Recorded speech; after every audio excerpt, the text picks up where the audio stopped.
Oke, baik. Bismillahirrahmanirrahim. Assalamualaikum warahmatullahi wabarakatuh. Bapak Ibu semua sekalian, ya alhamdulillahirrahmanirrahim. Puji syukur kita panjatkan kehadirat Allah Subhanahu wa taala karena di kesempatan pagi hari ini ya di bulan suci Ramadan kita masih sempat bertemu bertatap maya di perkuliahan metode kuantitatif hari ini. Ya, mohon maaf sebelumnya Bapak Ibu ya, saya sedikit undur yang tadinya kita mulainya sekitar jam 7.30 ya, tetapi saya berikan kesempatan dulu untuk melakukan absensi sehingga nanti absensinya bisa terekap ya sesuai dengan arahan dari Kaprodi MM ya. Seperti itu kira-kira. Baik Bapak Ibu, sebelum kira-kira kita mulai perkuliahan, bagaimana kabarnya semua hari ini? Baik. Alhamdulillah baik. Ya, baik. ya.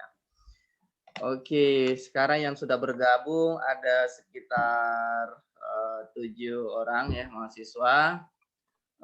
Ada Ibu Yana Yahya. Assalamualaikum Bu Yana. Waalaikumsalam warahmatullahi wabarakatuh. Ya, Bu Yana ditunjuk sebagai ketua tingkat ya di kelas ini. Betul Pak Dokter. Alhamdulillah. Ya. Ibu Yana kesehariannya di mana Bu Yana? Kita kenalan dulu ya sebelum kita mulai perkuliahan. Iya Pak Dokter. Ya. Saya tinggal di Sidrap di Pangkajene. Saat ini kerja saya cuma ibu rumah tangga Pak Dokter. Oh gitu. Iya ya, alhamdulillah. Iya. Oke, Bu Yana. Kemudian ada Pak Musriyadi. Assalamualaikum Pak Musriyadi. Waalaikumsalam warahmatullahi wabarakatuh, Pak. Ya, Pak Musriyadi lagi di rumah ya?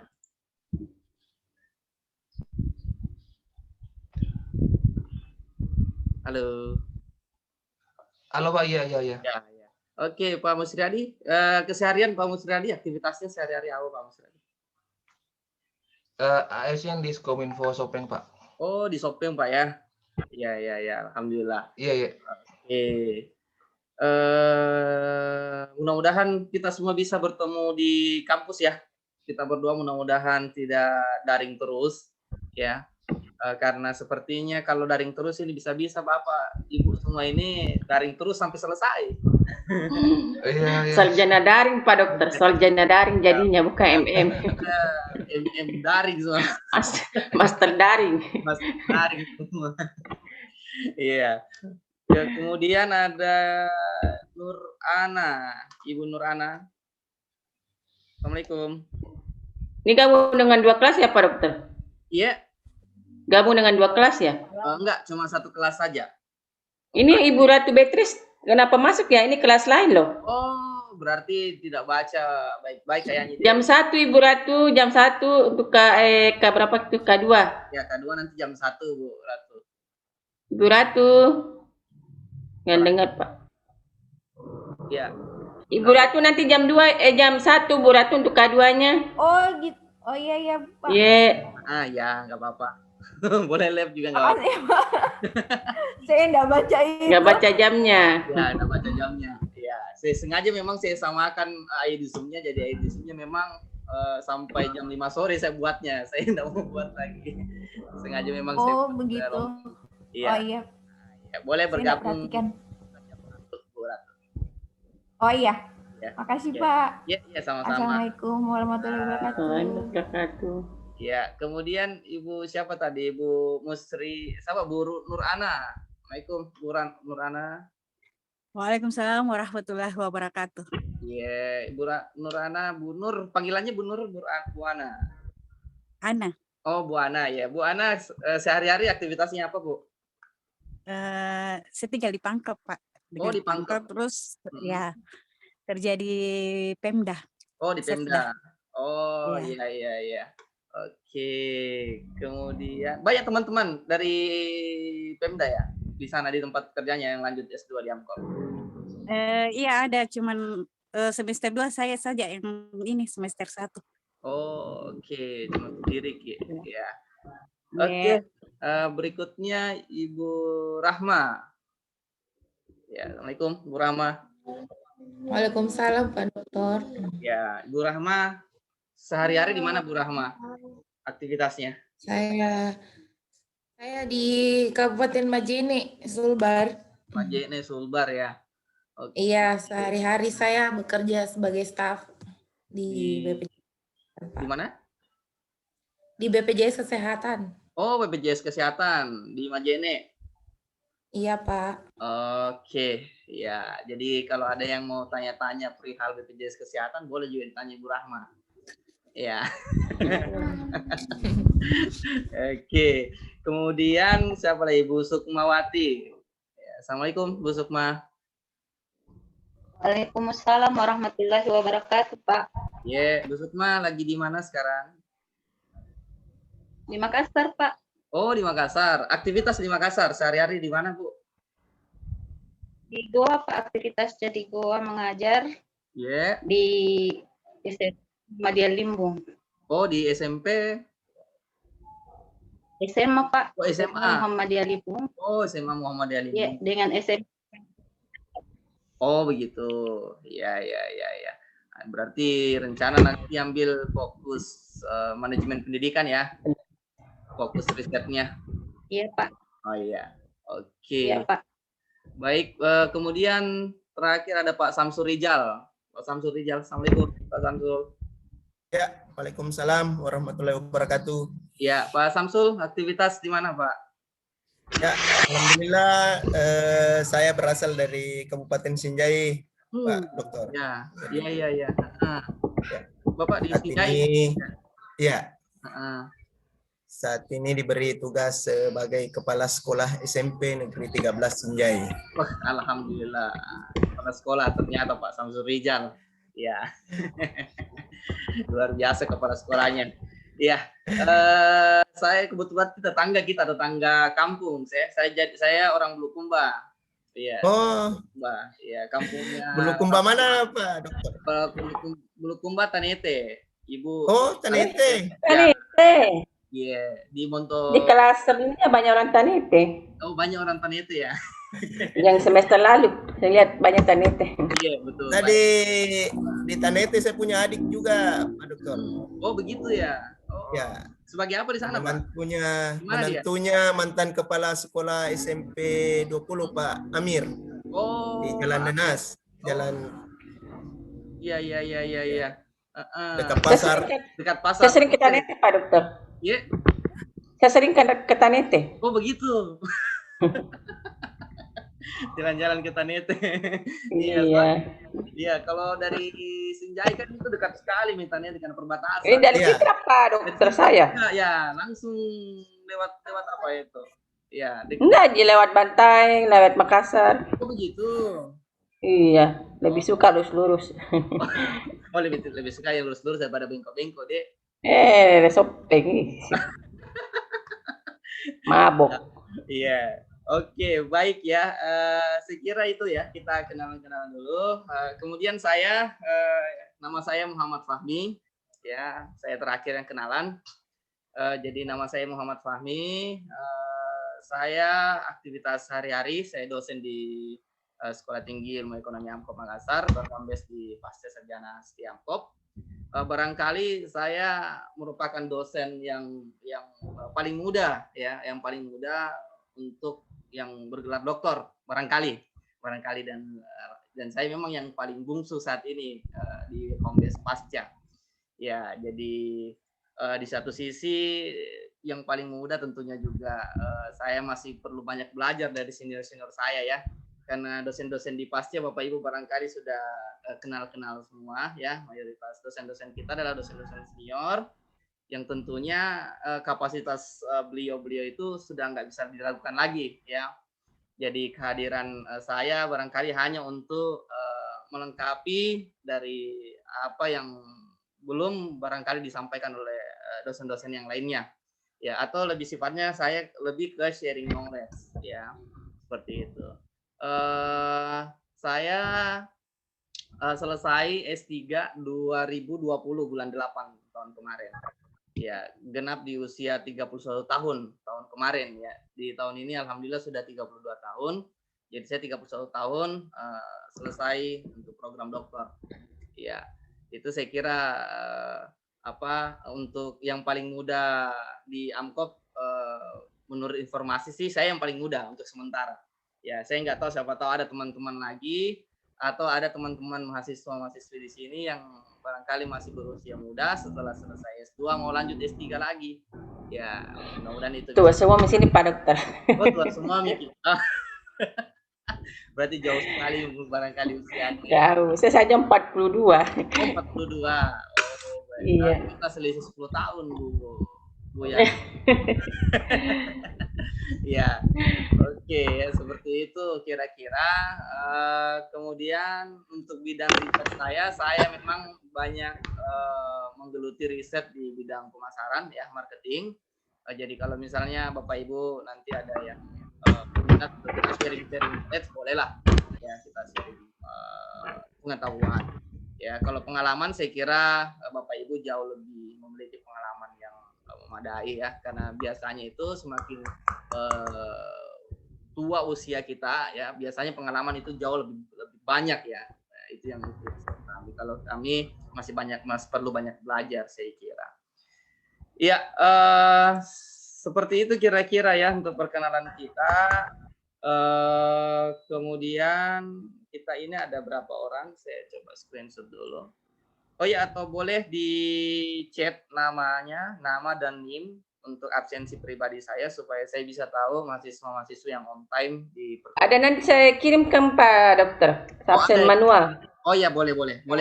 Saya kirim memang tiap habis mata pelajaran. Nanti kita japri saja ya kita. Iya. Kita udah saja. Baik, ya terima kasih Bu Yana bantuan Pak.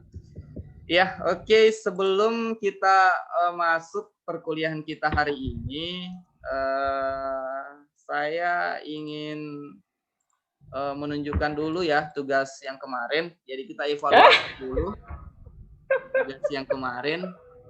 Ya. Harus kepada Dokter. Ya. Menjebak pertanyaannya Pak Dokter. Oh, menjebak pertanyaannya. Makanya jawabannya gampang, cuma benar dan gampang jawabannya. Pertanyaannya ini loh. Jadi saya memang sengaja membuat pertanyaan pertanyaan yang menjebak. Jadi iya betul. Kurang satu kata aja sudah salah. Sudah salah benar salahnya. Soal hots. Jadi saya sengaja memang menguji bukan menguji sebenarnya.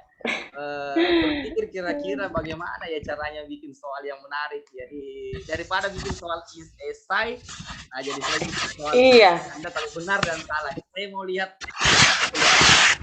Tapi kita evaluasi dulu ya, kita evaluasi bersama. Barangkali saya yang salah, ya kita coba sharing. Bentar saya cari dulu soalnya, saya buatnya di mana kemarin.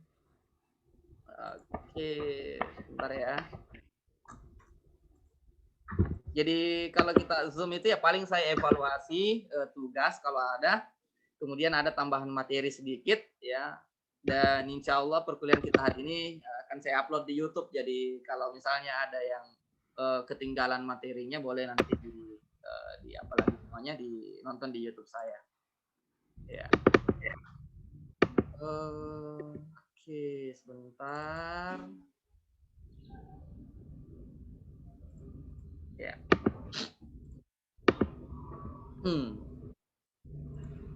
Ya, oke. Saya share di screen dulu ya. Ya. Ini total yang masuk jawaban ya dari seluruh kelas ya. Ini tidak hanya dari kelasnya Bapak Ibu tapi kelas sebelah juga ya. Totalnya ada 39 jawaban. Rata-rata nilainya mahasiswa itu adalah 76,15 ya. Artinya saya rasa ini sudah cukup baik ya. Kalau kita konversi ke nilai huruf berarti ya nilainya B. Kalau saya nggak salah ya, mudah-mudahan. Ya, kalau saya nggak salah kayaknya B 76,5. It's okay. Ini rata-rata. Menurut saya itu baik untuk langkah awal kita sebelum kita lanjut ke materi lebih jauh tentang analisis jalur. Ternyata ada beberapa mahasiswa yang memperoleh nilai yang cukup rendah yaitu 52 ya. Ini barangkali tidak mampu untuk menginterpretasi atau mungkin keliru ya, tidak fokus, gagal fokus ya. Tapi ya it's okay. Saya nggak usah perlihatkan siapa-siapa yang nilainya apa ya. Kita langsung saja evaluasi. Atau mau diperlihatkan nilainya? Saya kira jangan, Budi. Iya. Oke, kita langsung saja Bahan evaluasi. renungan juga Pak kalau dilihat nilainya. Ya. Apa renungan apa? Renungan apa?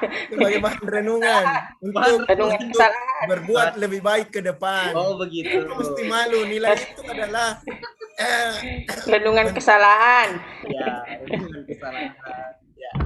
Oke. Kita lihat dulu, saya lihat dulu ya. Oke. Saya jawab dulu. Sebentar. Oke, kita lihat.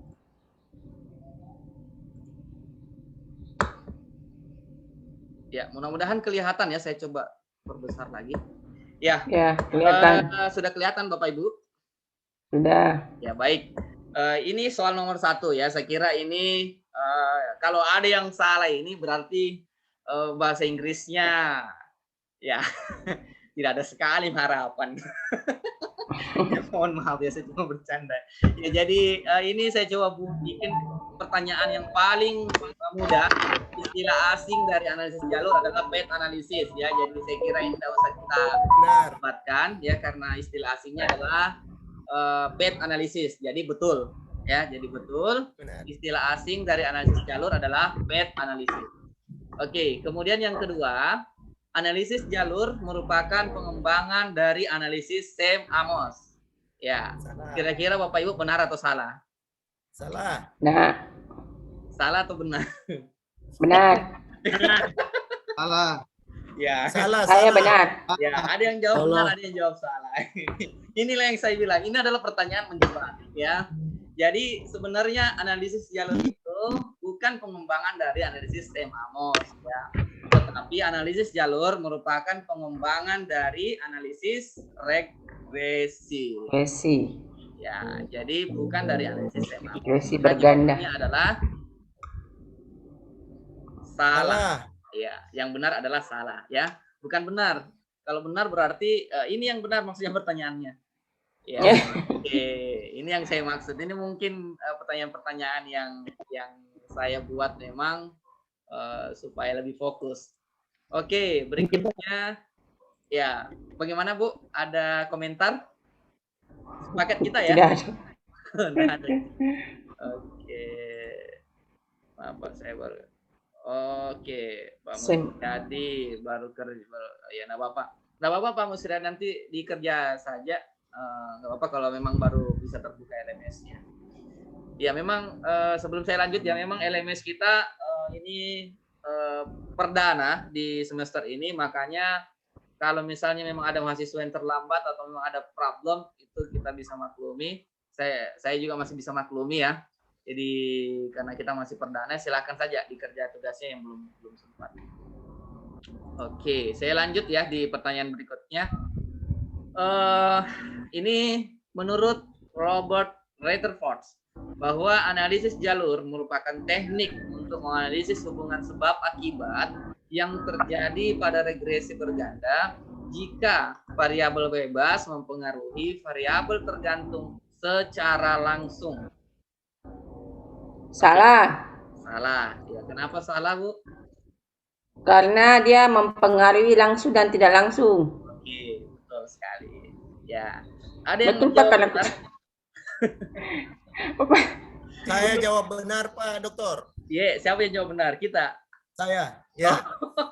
Ya, berarti tidak mungkin tidak membaca sekilas ya. Baca sekilas barangkali. Oh, saya jawab salah, tapi jawab benar. Oke.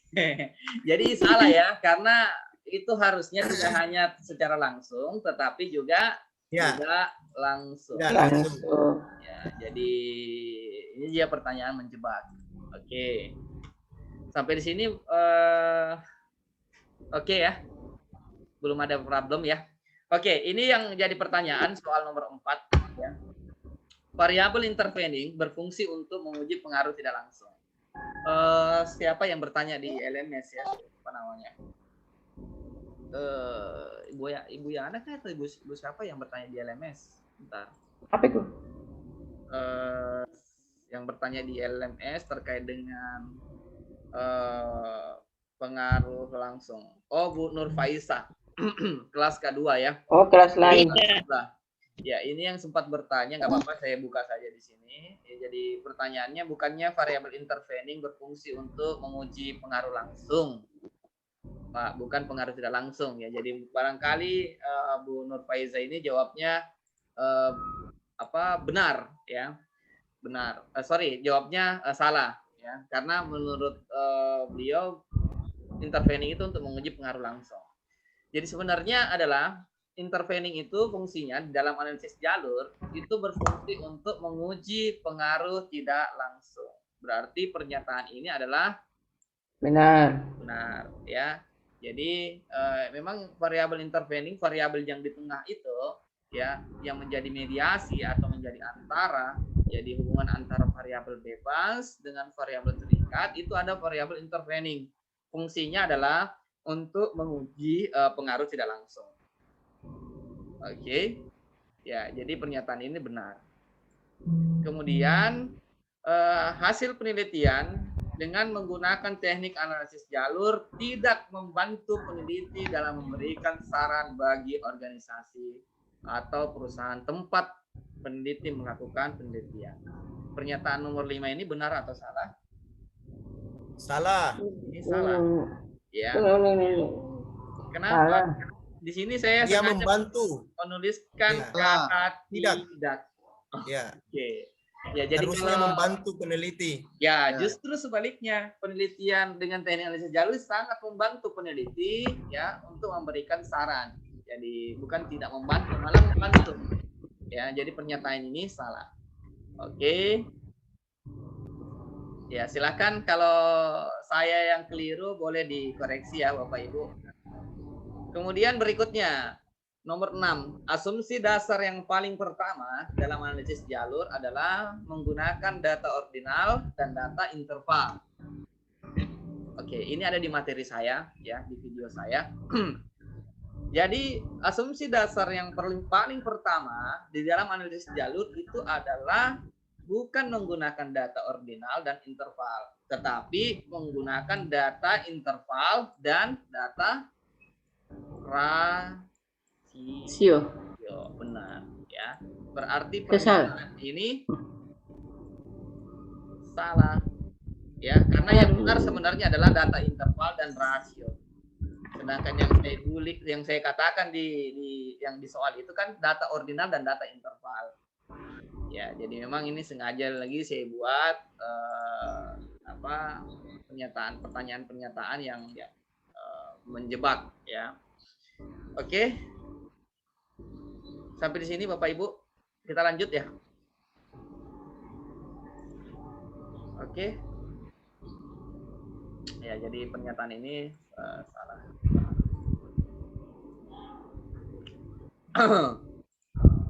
Oke, jadi pernyataan ini salah ya. Saya bersimpang salah. Oke, berikutnya skala Likert menurut Umar Sekaran dan Ghazali serta beberapa artikel lainnya itu tergolong sebagai data interval. Jadi benar ya. Itu ada juga di video saya. Saya katakan di situ bahwa skala Likert menurut Umar Sekaran ya dan Ghazali serta beberapa artikel lainnya itu sudah tergolong sebagai data interval.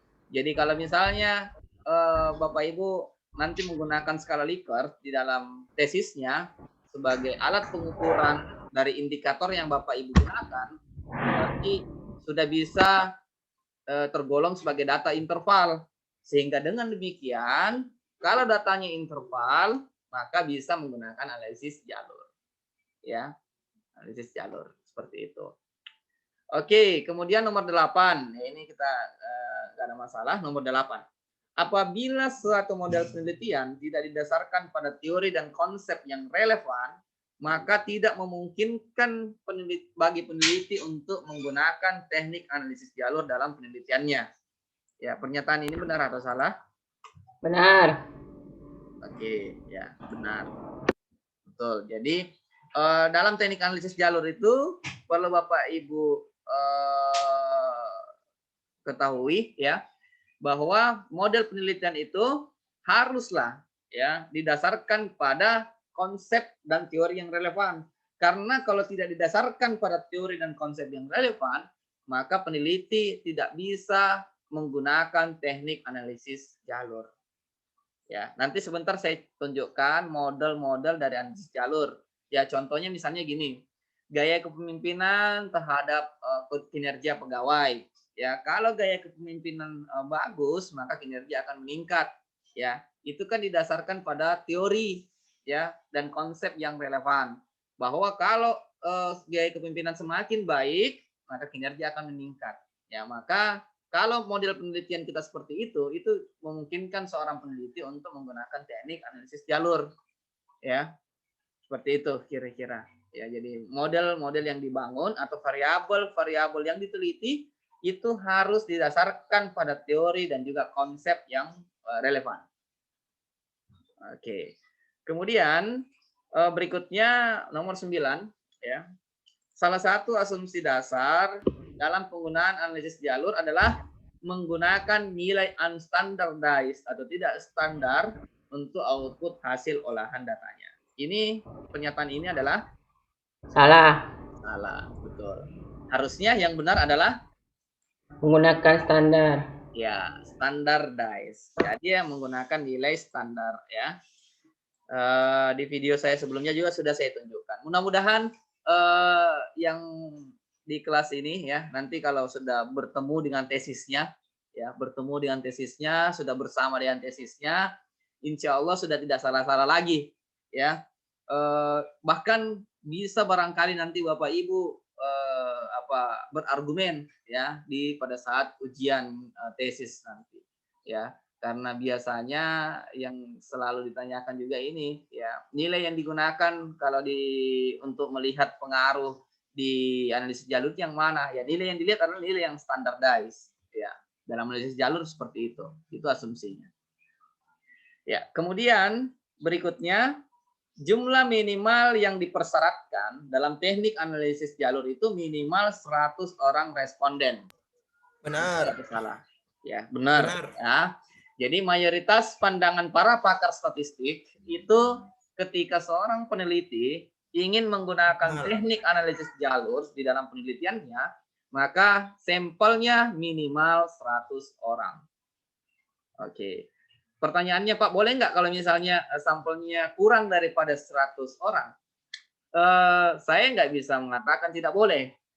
Ya, tetapi alangkah lebih baiknya ketika sampel kita adalah minimal 100. Ya. Model akan semakin baik kalau sampel kita minimal 100 dalam teknik analisis jalur. Karena model penelitian kita itu sudah lebih kompleks. Maksudnya kompleks itu kita tidak hanya meneliti pengaruh langsung, tetapi kita juga mau meneliti pengaruh tidak langsung. Makanya biasanya kalau sampel kita kurang dari 100, model kita, hasil penelitian kita itu biasanya kurang baik. Ya, seperti itu Bapak Ibu. Ya. Oke, makanya mayoritas pakar statistik itu mensyaratkan dalam teknik analisis jalur itu minimal sampel adalah 100. Oke. Kemudian nomor 11. Oke, kita evaluasi dulu ya sedikit lagi. Nomor 11, tahapan pertama dalam analisis jalur adalah menentukan hipotesis. Ya, nomor 11 ini benar atau salah? Ya. Salah. Tahapan pertama adalah merancang model. Ya, merancang model. Sebenarnya ada di nomor 12 ini. Ini sebenarnya adalah tahapan pertama, tahapan merancang model. Jadi di dalam analisis jalur yang paling pertama yang kita buat adalah kita rancang dulu model. Nanti setelah kita merancang model, baru kita menentukan hipotesis daripada model yang sudah kita bangun. Ya. Jadi kalau modelnya belum kelihatan, sulit kita membuat hipotesis. Ya, insya Allah nanti sebentar kalau cukup waktu saya akan coba tunjukkan bagaimana kita menurunkan hipotesis tersebut dari rancangan model yang sudah kita bangun di dalam analisis jalur, insya Allah. Walaupun juga nggak dapat waktunya, insya Allah nanti 2 pekan yang akan datang ya di live Zoom lagi. Oke, jadi pernyataan ini salah. Kemudian nomor 12 ini pada tahapan merancang model, dalam tahapan penggunaan analisis jalur harus didasarkan pada teori yang kuat. Jadi ini benar. Ya. Ini sebenarnya pertanyaan berulang pada pernyataan di nomor berapa tadi ya? Ada bagian atas, tapi saya ganti bahasanya. Ya. Jadi pernyataan ini benar. Jadi teorinya harus kuat. Oke. Kemudian nomor 13 ya. Nomor 13 dari model jalur pada video yang dibagikan, yang sudah saya bagikan itu ada 2 persamaan struktural, yakni yang pertama Y1 sama dengan P1X1 ditambah P2X2 ditambah E1, serta persamaan keduanya adalah Y2 sama dengan P3X1 tambah P4X2 ditambah P5Y1 ditambah E2. Ya, kalau kita ingat video ini adalah benar. Ya. Kalau yang menjawab salah ini berarti barangkali tidak nonton videonya. Betul sekali Pak Sanul. Ya, kesimpulannya seperti itu kira-kira. Oke, jadi terakhir 14 ya, 2 terakhir. Tahapan akhir dalam analisis jalur adalah menghitung pengaruh langsung serta pengaruh tidak langsung saja. Ini benar atau salah? Salah. Salah. Salah. Kenapa salah harusnya? Ada variabel bebas. Salah ya? Saya jawabannya salah, Pak. Maksudnya salah jawabanku, bukan salah. Oh, salah. Bukan salah. Tahapan akhir dalam analisis jalur tidak hanya menghitung pengaruh langsung serta pengaruh tidak langsung saja, tetapi peneliti juga sebaiknya menghitung juga pengaruh total, menghitung juga koefisien determinasi, ya. Seperti itu. Banyak mahasiswa saya lihat tesis-tesisnya itu hanya mentok pada menghitung pengaruh langsung dan pengaruh tidak langsung. Mereka tidak menghitung pengaruh totalnya. Bahkan ada yang tidak memperlihatkan besaran koefisien determinasinya. Padahal itu juga penting untuk kita lihat, ya. Berapa pengaruh totalnya, berapa koefisien nilai R squared-nya, seperti itu. Ya, banyak yang mentok di tahapan 2 ini saja, ya. Harusnya ada lagi, misalnya menghitung pengaruh total, ya, koefisien determinasi dan lain sebagainya. Oke, jadi nomor 14 ini salah ya, Bapak Ibu. Nah, yang terakhir 15. Hasil dari analisis jalur akan membantu peneliti untuk menjawab hipotesis dalam penelitian. Ya, ini pernyataan ini benar atau salah? Benar. Ya, benar ya. Jadi analisis jalur endingnya adalah kita ingin menjawab hipotesis. Ya, endingnya. Jadi gini Bapak Ibu. Barangkali juga sudah disampaikan oleh Pak Dr. Hasmin ya. Jadi quantitative research, jadi metode kuantitatif di dalam suatu penelitian kuantitatif itu tujuannya sebenarnya adalah kita ingin membuktikan hipotesis. Ya, membuktikan hipotesis sih sebenarnya. Jadi kita sudah menggenerate hipotesis, jadi kita sudah membuat hipotesis. Setelah hipotesis itu ada, kemudian kita buktikan.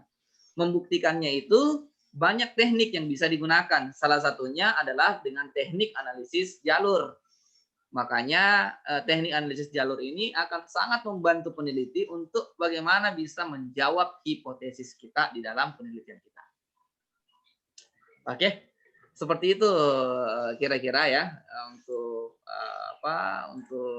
evaluasi kita dari tugas perdana dari saya untuk mata kuliah metode kuantitatif ya. Oke, yang apa? Oke, sudah 40 jawaban ya. Ya. Oke. Saya tidak bisa di LMS, tapi saya dikirim di Google Form. Iya Pak, iya Bu. Saya tidak bisa login di LMS, tetapi ada teman yang kirim Pak Karena tadi kan di Nggak apa-apa. Ya nggak apa-apa. dari jawabannya. Ya jawabannya kan langsung masuk ke Google Form. Ya jawabannya nggak. Iya. Ya saya sengaja memang tidak langsung ke Google Form supaya Bapak Ibu bisa langsung lihat nilainya. Ya bisa langsung iya. lihat nilainya. Makasih. Iya nggak apa-apa. Jadi ada beberapa mahasiswa yang dapat 100 juga ya ternyata. Wow. Oke. Kita coba lihat sepintas hasil resultnya. Ya. Kemudian ini kelas F2 20 ya.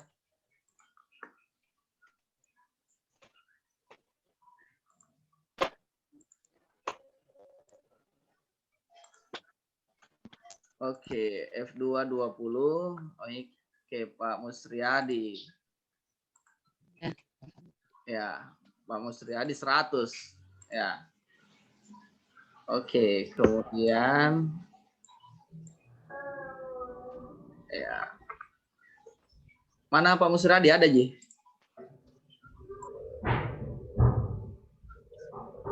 Hadir Pak Musriyadi ya. Oke, baru dia isi Pak Musriyadi. Jangan-jangan Pak Musriyadi ikuti jawaban yang tadi. Oke. Ya, kemudian ini ya nilai-nilainya semua. Teman-teman bisa lihat di samping ini ya. Sebenarnya di kelas F2 rata-rata nilainya cukup bagus ya. Oke, ya nanti kita evaluasi lagi. Ini sebenarnya evaluasi tahap awal, jadi insya Allah nanti ada tugas-tugas selanjutnya. Saya tugasnya ya paling seperti ini, ya. Kecuali nanti tugas finalnya barangkali sedikit agak berbeda, ya, lebih kepada teknis untuk olah data, ya. Seperti itu, Bapak Ibu. Oke, saya kira seperti itu. Sampai di sini ada yang mau ditanyakan? Ya. Silakan. Sebelum kita masuk ke materi. Ya, ada yang baru bergabung ya, Pak Martang, Pak Burhanuddin. Ya, ada Pak Martan, ada Pak Jinahiruddin, ya. Kemudian Nur Ana baru bergabung juga ya, Nur Ana. Iya, Andi Wawan, Pak Erwin, ya, dan Fitriani Azikin, ya. Oke, sebelum saya lanjut, bagaimana? Ada yang mau ditanyakan?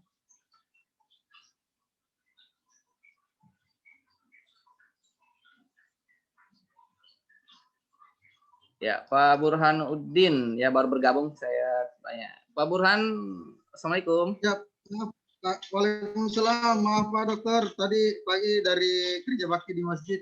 Oh iya, nggak apa-apa. Ya, nggak apa-apa Pak. Iya. Pak Burhan, di mana aktivitas sehari-hari Pak? Saya di Kabupaten Sopeng Pak.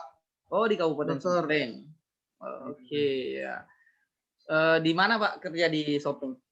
Di Dinas Perizinan. Oh Dinas Perizinan. PTSP. Oke. Kabupaten Sopeng. Iya. Kemudian ada Pak Martang. Pak Martang, Assalamualaikum.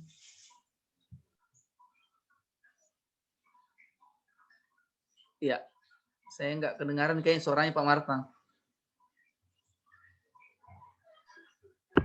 Pak Martan, suara tak? Ya, headsetnya kayaknya Pak.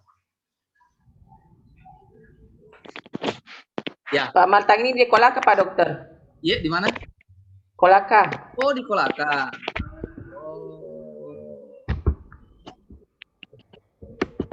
Luar biasa ya Pak Martang.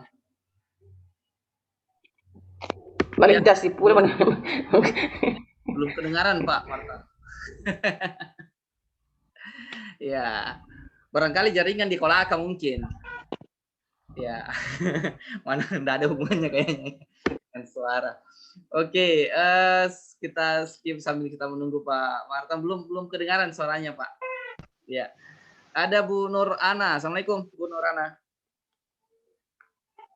Waalaikumsalam. Sudah tadi. Sudah tadi. Oh, Tadi masuk ya. Oh, Yang belum itu Pak Haji Naharudin, kepala sekolah juga nih di Senjai nih. Haji Naharudin. Pak Haji. Waalaikumsalam warahmatullahi wabarakatuh, Pak Dokter. Iya, bagaimana kabar Pak Haji? Halo. Ya, kabar baik Pak Dokter. Iya. Oke, alhamdulillah. Tes. Ya, kelihatan Dari Sinjai ini. Oh ya, dari Sinjai. Dari Pak. Sinjai ini. Oh ya, di mana Pak? Di Sinjai. Ya, kebetulan namanya di sekolah ini, di Dinas Pendidikan Sekolah SMP. Oh, SMP. Kepala sekolah juga Pak Haji, barangkali. Alhamdulillah, iya. Kepala sekolah. Iya. Oh, Beliau orang Bulukumba, Pak Dokter. Oh, orang Bulukumba. Oh, begitu. Tapi aktivitasnya di Sinjai. Di Sinjai Pak Dokter, di Iya. Sinjai Selatan. Oh, iya. Iya. Saya orang Bulukumba, Pak Haji. Dia di kecamatan mana Ki Pak Dokter? Saya di Tanete. Kampungnya Mama, ya, kampungnya orang tua itu di Bontok Laeng. Oh, begitu Pak Dokter. Iya. Satu kampung kini paling Pak Bupati baru ini kalau begini. Ya, betul. Satu kampung. Iya, begitu kira-kira. Kalau saya di Kecamatan Ujuloi Pak Dokter saya. Oh, di Ojonloe. Iya, jalan ke Pantai Jira ya. Iya, Betul. Iya. Oke, iya baik, terima kasih Pak Haji. Ya, sehat-sehat Ki ya di situ. Oke, ada Pak Martan. Assalamualaikum Pak Martan. Assalamualaikum warahmatullahi Pak Dokter. Iya. Iya, bagaimana kabar Pak? Alhamdulillah. Iya, alhamdulillah baik. Ya, domisili di Kolaka Pak Martanya. Iya, di Kolaka Utara, Pak Dokter. Oh, di Kolut, Kolaka Utara ya. Oh, ya. Saya dulu pernah sekolah juga di Kolaka, tapi di pusat kota, di kota Kolaka. Ya. Saya S2 juga di Kendari, di Unhalu. Saya S1-nya di sana, Pak Dokter. Oh, di S1 di Unhalu ya? Iya, akuntansi. Iya. Oh, fakultas ekonomi ya. Iya, berarti kita satu fakultas berarti. Ya, karena saya S2 bedanya kan kalau di Amkop kan di bawah naungan program pasca. Ya, kalau saya S2-nya kan di bawah naungan fakultas ekonomi. Saya S2-nya kemarin. Iya. Pak Martan apa aktivitas sehari-hari? PNS Pak di Sekretariat DPRD. Oh, di ya. Oh ya, oke, baik Pak. Ya, terima kasih Pak Martan. Ya. Ada Pak Andi Wawan. Assalamualaikum, Pak Andi Wawan. Lagi di jalan kayaknya Pak Andi Wawan. Waalaikumsalam warahmatullahi wabarakatuh. Ya, aman Ji, Pak Andi Wawan. Kalau kita ngobrol-ngobrol ini nggak di jalan Ji. Aman Pak Dokter, aman. Oh begitu ya. Ya, di mana Ki sekarang ini? Lagi di jalan Pak Dokter menuju ke kantor. Oh begitu. Pekerjaan di mana? Kerja di mana? Saya di kantor kelurahan Pak Dokter. Oh, kelurahan di? Iya. Di Sinjai. Oh, di Sinjai. Oh, berarti ada saya catat 3 orang ya di Sinjai teman-teman. 4 orang Pak, belum masuk ke yang 1. Oh, 4 orang. Wah, ramai juga dari Sinjai. Ya, oke ya. Baik, terima kasih Pak Andi Wawan ya. Silakan dilanjutkan perjalanannya. Iya, Pak. Terima kasih. Kemudian ada Ibu Sukma Ngitalia. Ya, Bu Sukma Ngitalia ya. Ya, bagaimana kabar Bu Sukma? Iya, aman Pak. Oke. Lagi di mana sekarang ini? Lagi di rumah Pak, di Mamasa. Oh, di Mamasa. Oke. Apa aktivitasnya? Saya kerja di salah satu di Mamasa Pak. Oh, di mana? Di puskesmas, salah satu puskesmas di Mamasa. Oh, puskesmas Mamasa. Iya. Oke, baik. Perawat ya berarti ya? Sebenarnya dari basicnya bukan perawat Pak. Saya sarjana akuntansi. Oh, begitu. Ya, cuman bekerja di puskesmas.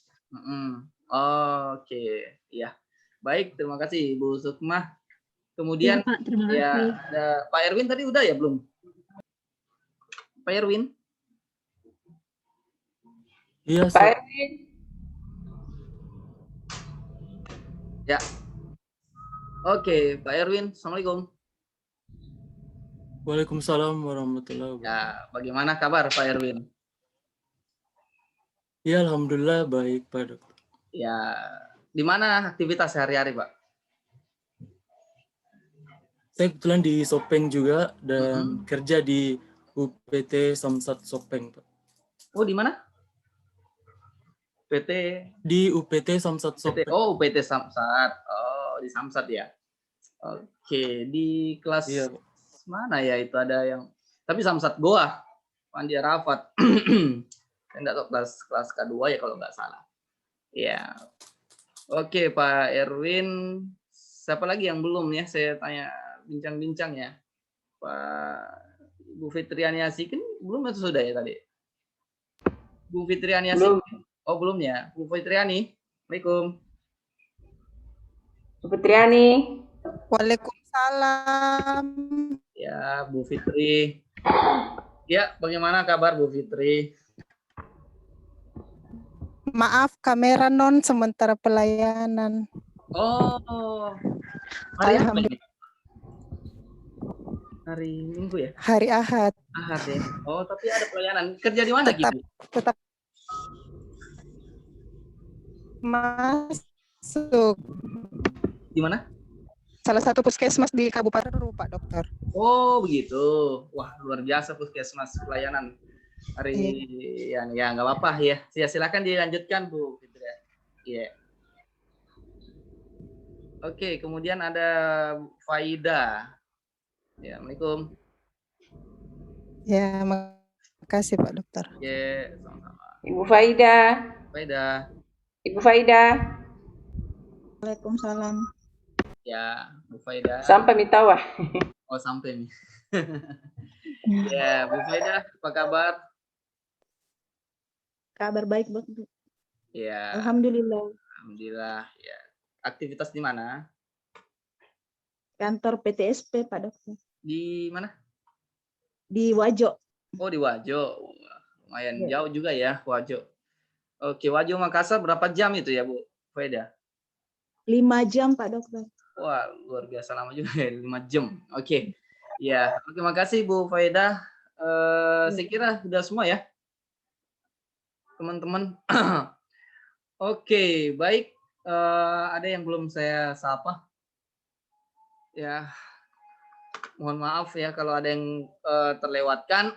Baik, kita coba lanjut lagi materi kita hari ini ya, seperti yang tertuang di dalam RPS ya, di pokok bahasan pembelajaran kita yang ada di LMS. Ya, hari ini merupakan bagian kedua dari materi terkait dengan analisis jalur dengan pendekatan SPSS ya. Sebelum saya lanjut, Bapak Ibu sudah punya software SPSS semua? Saya sudah. Sudah ada ya, Bu? Sudah, Pak Dokter. Oke, ya, sudah. Juga sudah ada. Oke, yang lain sudah ada juga? Belum, Pak. Oh, belum. Ya. Aduh, iya. Ya, silakan nanti di-download ya, Bu Sukma. Ya, yang belum ada nanti tolong di linknya sudah ada ya? Sudah dibagikan sama Pak Dr. Rasmin barangkali? Sudah Pak. Ya, yang belum dapat mungkin Bu Yana nanti di-share ulang ya linknya. Linknya masih aktif kok ya, karena kebetulan yang saya buat linknya, jadi saya udah buatkan linknya, kemudian saya share ke Pak Dr. Rasmin supaya diteruskan ke mahasiswa juga. Oke, jadi silakan di-download karena kemungkinan tugas finalnya, bukan kemungkinan lagi ya, insya Allah tugas finalnya itu kita akan menggunakan software tersebut. Jadi salah satunya apakah software SPSS, apakah software AMOS. Jadi salah satunya nanti akan menjadi tugas dari Bapak Ibu untuk menjadi tugas final pada mata kuliah ini ya. Karena mata kuliah ini sifatnya lebih ke aplikatif ya, atau kemampuan kita untuk skill, ke soft skill ya, kemampuan untuk mengolah data. Oke. Oke, karena sebenarnya kalau kita bisa melakukan olah data secara mandiri, itu minimal bisa menekan budget kita, ya, bahkan ya betul mengurangi budget kita, ya, karena kalau kita suruh orang, minta orang lagi olahkan data itu biayanya tidak sedikit, ya, barangkali sekitar 4 juta 5 juta, ya, itu lumayan. Menjadi mata pencarian Pak Dokter. Iya, betul, ya. Jadi, ketika kita misalnya tahu caranya, tahu itu bisa menekan budget kita, ya. Kalau bisa juga kita bantu teman-teman yang barangkali nanti agak kebingungan, nanti saling sharing gitu, ya. Insya Allah mudah-mudahan materi ini bisa membantu Bapak Ibu untuk bagaimana bisa mengolah data dengan teknik analisis jalur, ya. Barangkali saya nggak terlalu lama, ya, saya sampai jam 9 saja, soalnya kita bulan suci Ramadan. Kalau kita saya terlalu banyak bicara, mungkin ya berpengaruh kepada kita mesti harus biasanya kan kalau bukan bulan Ramadan kita minum gitu kan, pasti haus nanti efeknya barangkali, ya.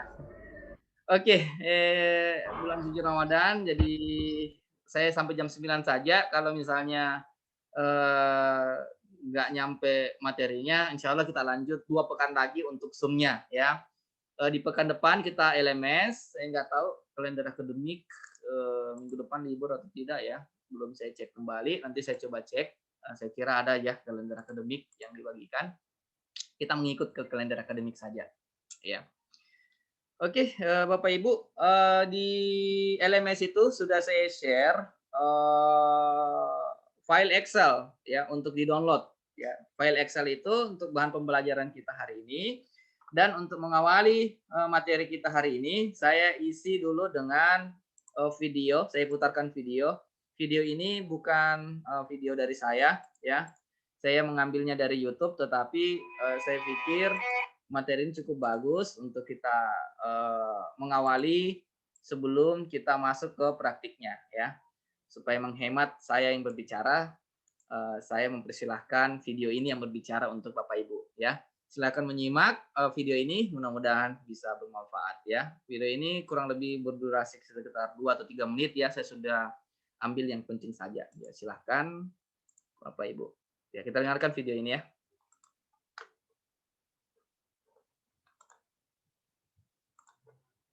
Jenis variabel dalam analisis jalur. Yang pertama, variabel bebas. Variabel ini merupakan variabel yang mempengaruhi. Yang kedua, variabel terikat. Variabel ini merupakan variabel yang dipengaruhi. Yang ketiga, variabel mediasi atau variabel antara atau juga disebut variabel intervening.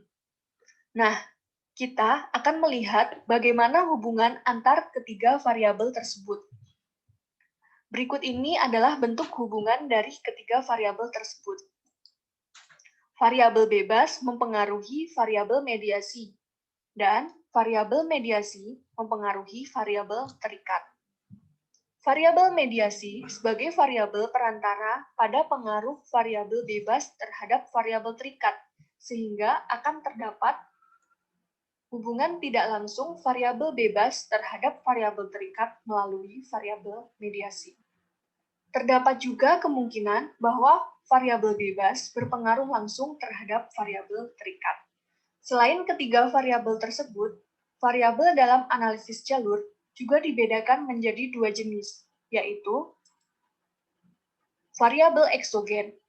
Variabel eksogen adalah variabel yang nilainya tidak dipengaruhi oleh variabel lain dalam model, atau dalam diagram jalur tidak ada anak panah yang menuju ke arahnya, sehingga pada diagram jalur ini, variabel bebas merupakan variabel eksogen. Oke, ya, baik Bapak Ibu. Jadi di video tadi, ya, dia menjelaskan bahwa variabel bebas itu ciri khasnya atau tergolong sebagai variabel eksogen. Ciri khasnya itu, ya, paling simpelnya. Ini yang paling simpel sekali, dan sampai sekarang pun itu saya selalu menyampaikan ke mahasiswa sesuatu cara yang paling simpel untuk mengenal yang mana variabel bebas. Cirinya adalah yaitu ketika tidak ada panah menuju ke dia, ya, variabel tersebut tidak ada panah menuju ke dia, namun dia hanya mengeluarkan panah. Ya, coba Bapak Ibu identifikasi variabel-variabel pertama, kedua, dan ketiga ini, ya. Ini kan variabel bebas. Kenapa? Karena hanya dia mengeluarkan panah, ya. Ini. Oke. Jadi ciri khasnya variabel bebas itu dia mengeluarkan panah atau dia ya mengeluarkan panah. Oke, itu variabel bebas. Kalau variabel terikat, dia yang dituju panah. Ya, ini dia. Jadi ini variabel terikat, dia yang dituju panah.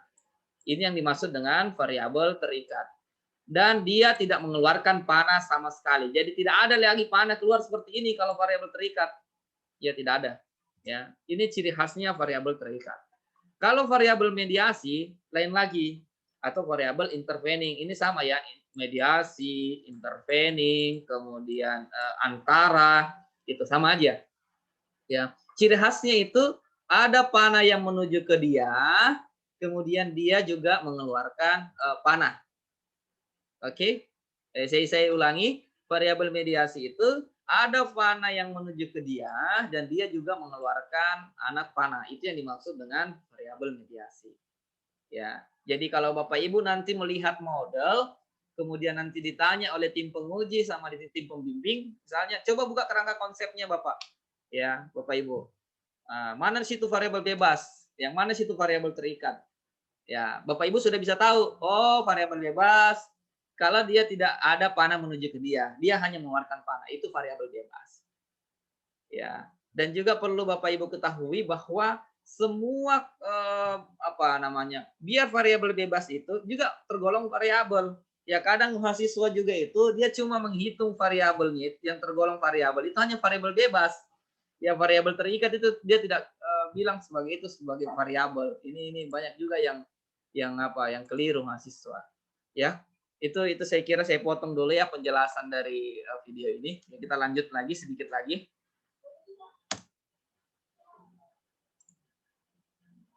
Yang kedua adalah variabel endogen. Variabel endogen adalah variabel yang nilainya dipengaruhi atau ditentukan oleh variabel lain di dalam model. Dalam diagram jalur ditunjukkan dengan adanya anak panah yang menuju variabel tersebut. Pada diagram jalur ini, variabel mediasi dan variabel terikat adalah variabel endogen. Nah, yang terakhir adalah error. Dalam setiap model, selalu terdapat error, sehingga error ada di setiap variabel endogen. Baik, untuk pertemuan kali ini, kita sudahi dulu. Oke. Dan akan kita lanjutkan di pertemuan selanjutnya. Ya, itu tadi ya. Penjelasan daripada video ya, mudah-mudahan bisa bermanfaat sedikit saja tadi ya. Jadi saya melanjutkan saja ya untuk materinya. Saya udah buat modelnya sebentar.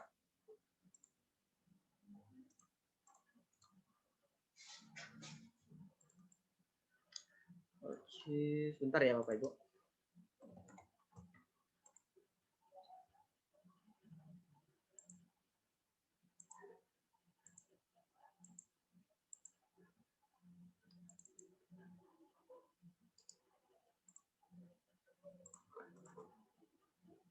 Oke, sampai di sini barangkali ada yang mau ditanyakan dulu sembari saya mempersiapkan SPSS-nya.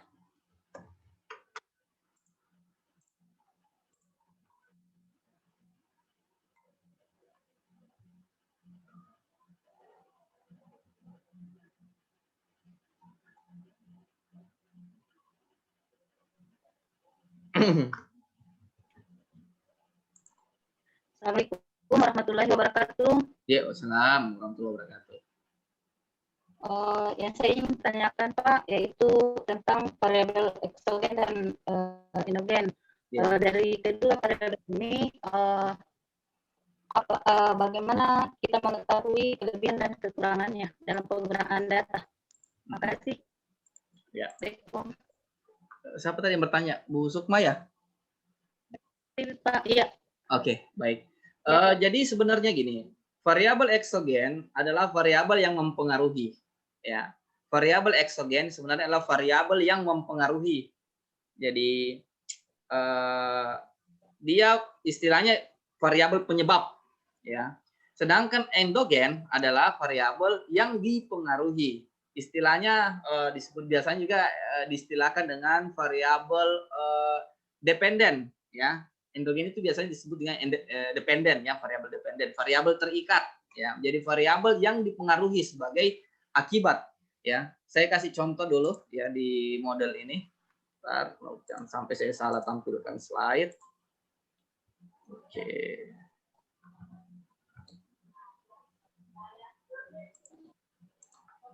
Nah, ini. Oke. Di sini Bapak Ibu bisa lihat, saya kasih contoh dulu model regresi berganda ya. Ini adalah variabel eksogen, ya. Istilahnya variabel independen atau variabel bebas, ya, sama saja. Sedangkan ini adalah variabel endogen atau variabel terikat atau variabel dependen, ya. Ini adalah variabel penyebab, ini adalah variabel akibat, ya. Nah, sebenarnya di dalam sebuah penelitian yang paling atau menjadi titik fokus daripada peneliti adalah variabel endogen itu, ya. Variabel ini yang menjadi fokus peneliti, ya. Jadi masalah yang mesti harus Bapak Ibu cari tahu adalah di variabel Y ini, ya, variabel akibat. Ya, contohnya misalnya nih, persoalan kinerja, ya. Contohnya ada persoalan kinerja. Yang paling banyak riset itu kinerja. Ya, harapannya sih dosen-dosennya ya, kita ya, harapannya sih jangan kinerja terus, yang lain kek yang diteliti. Ya, tapi kan pada prinsipnya mungkin atau barangkali masih banyak permasalahan-permasalahan kinerja sehingga kita mau meneliti kinerja, ya. Jadi masalahnya biasanya ada di kinerja, ya, kinerja pegawai. Nah, karena ada masalah terhadap kinerja, berarti itu ada akibat, ya, itu sebagai akibat. Nah, kira-kira apa yang menjadi penyebab sehingga kinerja pegawai itu menurun? Itu yang mau diteliti. Makanya lahirlah variabel-variabel eksogen tersebut. Ya, misalnya ternyata kinerja turun karena disebabkan oleh lingkungan kerja, misalnya. Oh, ternyata kinerja pegawai itu menurun disebabkan oleh motivasi kerja. Ya, maka lahirlah dua variabel, X1 lingkungan, X2 adalah motivasi. Seperti itu. Apa namanya? Lahirnya dari variabel eksogen kemudian variabel endogen. Jadi yang terjadi fokus atau yang menjadi hal yang urgent untuk menjadi perhatian bagi para peneliti adalah mereka harus mencari dulu fenomena atau permasalahan yang ada di variabel Y tersebut atau di variabel endogen, ya. Seperti itu Bu Sukma. Ya. Makasih, Pak. Iya. Ya, jadi ini sebenarnya model regresi berganda. Ini barangkali Pak Dr. Rasim sudah tunjukkan, ya. Sekarang saya masuk ke model analisis jalur. Ya, ini adalah model analisis jalur yang paling sederhana, ya. Model analisis jalur ini itu biasa digambarkan seperti ini, biasa juga digambarkan seperti ini. Ini kan sebenarnya gambar-gambar saja sih sebenarnya. Biasa juga digambarkan seperti ini. Oke, bentar. Ini bebas mau digambar seperti apa. Ya. Oke, saya perkecil dulu ya, Bapak Ibu, supaya kita mudah. Oke.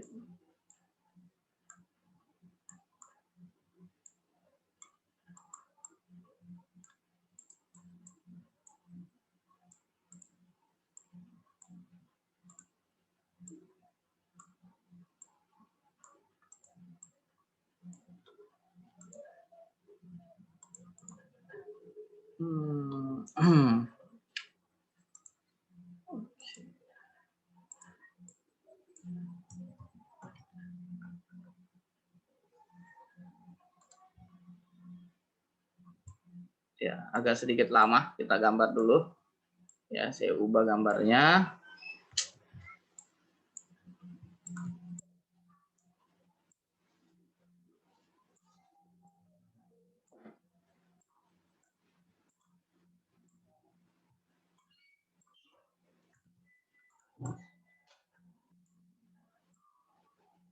Oke, baik, saya tampilkan dulu ya. Ya, ini model ini yang di atas sama yang di bawah itu sama aja. Ya, ini sama saja.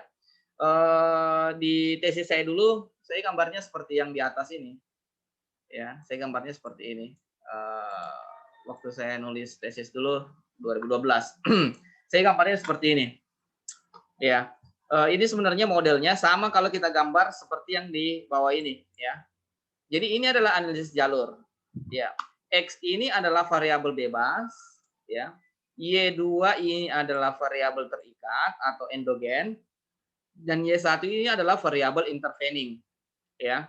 Variabel intervening atau variabel mediasi. Kenapa disebut dengan variabel mediasi, Bapak Ibu? Karena kita lihat, ini kelihatan sekali kalau kita gambar di nomor 2 ini, di gambar nomor 2 ini kelihatan dia bahwa oh Y1 ini adalah mediasi. Kenapa? Peneliti ingin melihat bagaimana pengaruh X terhadap Y2 melalui Y1. Ya, itu yang dimaksud dengan pengaruh tidak langsung. Jadi pengaruh langsungnya adalah X terhadap Y2 yang ini. Ini pengaruh langsungnya. Tetapi pengaruh tidak langsungnya adalah yang ini. X terhadap Y1, X terhadap Y2 melalui Y1. Melalui yang ini. Ya, melalui variabel intervening. Ya, seperti itu model pengaruh tidak langsung. Ya, ini sebenarnya sama saja ya antara model yang satu di atas dengan model yang nomor 2. Ya, nah dari sini nanti bisa terbentuk persamaan regresi seperti ini. Caranya membuat persamaan regresi ini yang penting sebenarnya. Persamaan regresi itu kalau kita dapat melihat model analisis jalur seperti ini, itu Bapak Ibu tinggal membagi model tersebut menjadi beberapa bagian model regresi. Jadi umumnya biasanya ya yang ada di dalam model analisis jalur itu biasanya terdiri dari 2 model regresi. Ya, kalau kita lihat baik model 1 maupun model 2 ini sebenarnya kan sama aja. Ini kan terdiri dari 2 model regresi. Ya, yang pertama adalah X1 terhadap Y1. Ya, cara mudahnya itu adalah Bapak Ibu lihat saja arah panah yang dituju ini. Ya. Oke, oh ternyata Y1 ini dipengaruhi oleh X. Ya, berarti X terhadap Y1. Itu persamaan yang pertama. Persamaan yang kedua, ternyata kita lihat lagi yang mana variabel yang dituju oleh panah. Oh, ternyata ada Y2. Y2 ini dituju oleh 2 panah, yaitu dari Y1 dan dari X. Nah, untuk membuat persamaannya berarti Y2 sama dengan P2 yang ini ya. P2X, kita mulai dari X ya. P2X ditambah P3 Y1 ya. Sedangkan untuk Y1 tadi ini yang simpel ya. Ini model regresi sederhana, sedangkan ini adalah regresi berganda. Oke. Kenapa regresi berganda? Ya karena dipengaruhi oleh 2 X. Ya, jadi seolah-olah ini kita asumsikan Y1 ini sebagai variabel X2. Seolah-olah. Ya.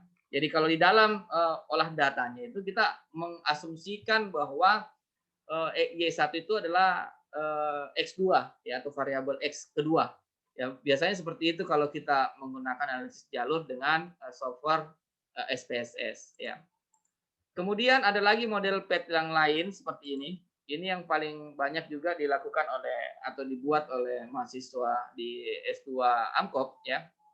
Yaitu menggunakan lebih daripada 1 variabel X. Yaitu ada X1, ini ada X2, sorry bukan X3 ini ya. Ini X2. Kemudian ada Y1 dan ada Y2 ya. Berarti di sini ada berapa variabel sini Bapak Ibu? Ada 4 ya. Ya, ada 4 variabel, 2 variabel eksogen, ya, kemudian endogen 1 yaitu Y2 serta ada 1 variabel intervening. Ya, ada yang mengatakan bahwa ini juga sebagai tergolong sebagai endogen, ya. Tapi saya lebih condong menyebutnya bahwa ini tetap sebagai variabel intervening. Oke. Jadi ini yang paling sering menjadi model di riset-riset dari mahasiswa-mahasiswi kita di program Pascas di AMKOP Makassar. Oke. Saya coba langsung saja ya ke praktiknya. Ya Bapak Ibu. Jadi yang paling pertama yang Bapak Ibu siapkan adalah kita lihat dulu ya. Pertama saya ingin menunjukkan atau melakukan olah data dengan model yang pertama tadi. Ya. Model yang pertama yaitu model yang ini. Oke. Saya ingin melakukan olah data dengan model yang ini. Ya. Model yang ini dulu yang akan kita coba olah datanya. Ya. Contohnya adalah saya coba dulu. Oke.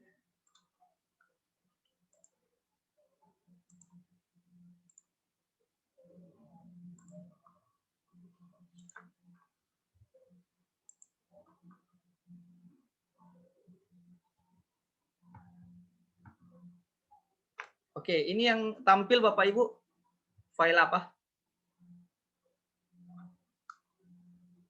Nasabah Bank di Kota Makassar. Oh iya, Excel ya, file Excel ya. Oh Excel ya, sorry. Ya, kalau ini SPSS ya. SPSS. Oh ya, oke baik. Supaya lebih multitasking ya. Oke baik. Ini model yang akan kita coba olah dari model yang standar dulu ya, dengan 1x, kemudian satu intervening, ya, satu variabel intervening, satu variabel eksogen, dan satu variabel endogen. Oke, baik. Kita akan coba olah yang ini. Dengan contoh datanya adalah seperti ini. Ya, ini contoh datanya. Contoh datanya variabel x-nya adalah, sorry, bukan nasabah ya, saya ubah dulu. Saya lupa ganti ini. Karena saya cuma copy paste saya datanya. Anggaplah pegawai ya. Pegawai, nggak cocok ya kalau pegawai bank. Pegawai atau ya bolehlah pegawai, sorry, karyawan ya, karyawan perusahaan X, Y, Z ya. Kita nggak usah sebut perusahaan, takut nanti ada yang tersinggung. Oke. Oke, jadi ini sebuah data. Ya, sebenarnya data ini data yang saya buat-buat untuk bahan pembelajaran, sehingga kalau datanya kurang bagus, harap maklum ya. Yang penting kita tahu cara untuk melakukan olah data. Ya. Nah, di sini dari model ini saya buat ada 3 variabel ya. Yang pertama ada variabel gaya kepemimpinan demokratis ya. Saya copy dulu ini Bapak Ibu supaya tampil di Excel. Oke. Ya, ini sudah kelihatan ya. Sudah tampil di Excel-nya. Jadi X-nya itu adalah gaya kepemimpinan demokratis. Jadi Bapak Ibu, X itu adalah gaya kepemimpinan demokratis, kemudian kepuasan kerja Y1, kemudian komitmen organisasi Y2. Baik, sekarang dari pembangunan model ini ya ada 3 variabel, yaitu variabel gaya kepemimpinan demokratis, ada variabel kepuasan kerja, ada variabel komitmen organisasi. Nah, ini akan kita coba olah untuk menguji hipotesisnya, ya. Di mana hipotesis yang dibangun daripada model ini, ya gampang sekali kalau kita mau lihat hipotesisnya. Hipotesis pertama adalah X terhadap Y1, ya ini hipotesis yang pertama. Kemudian hipotesis kedua yang ini, ya. Kemudian ini yang ketiga, kemudian ada pengaruh tidak langsung yang keempat. Oke, ini hipotesis yang keempat. Kemudian sebentar, saya bikin di mana ya?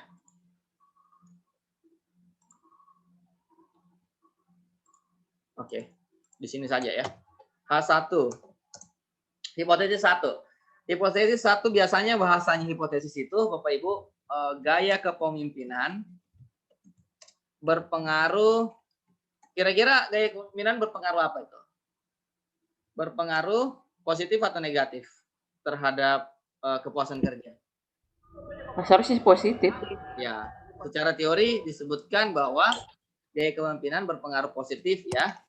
Positif dan signifikan terhadap kepuasan kerja. Kepuasan kerja. Oke, itu hipotesis. Kepuasan kerja. Hipotesis 2, gaya kepemimpinan berpengaruh terhadap Y2 terhadap komitmen, pengaruhnya positif atau negatif? Secara teori, dia berpengaruh positif dan signifikan terhadap komitmen, ya, terhadap komitmen organisasi. Oke, itu hipotesis yang kedua. Hipotesis yang ketiga yang kita buat atau kita, ya, ini anu ya, untuk sudah kita mulai interpretasi materi terakhir kemarin. Jadi pertama kita merancang model, kemudian kita membuat hipotesis. Ya. Hipotesis yang ketiga adalah kepuasan kerja Y1 terhadap Y2. Jadi kepuasan kerja bagaimana pengaruhnya, positif atau negatif terhadap komitmen? Positif juga. Positif. Ya, positif dan signifikan terhadap komitmen organisasi. Komitmen organisasi. Ya. Hipotesis keempat positif juga. Nah, inilah pengaruh tidak langsung. Ya, pengaruh tidak langsung yaitu gaya kepemimpinan berpengaruh positif, berpengaruh positif dan saya singkat-singkat saja Bapak Ibu ya, signifikan terhadap Y2. Y2 adalah komitmen organisasi.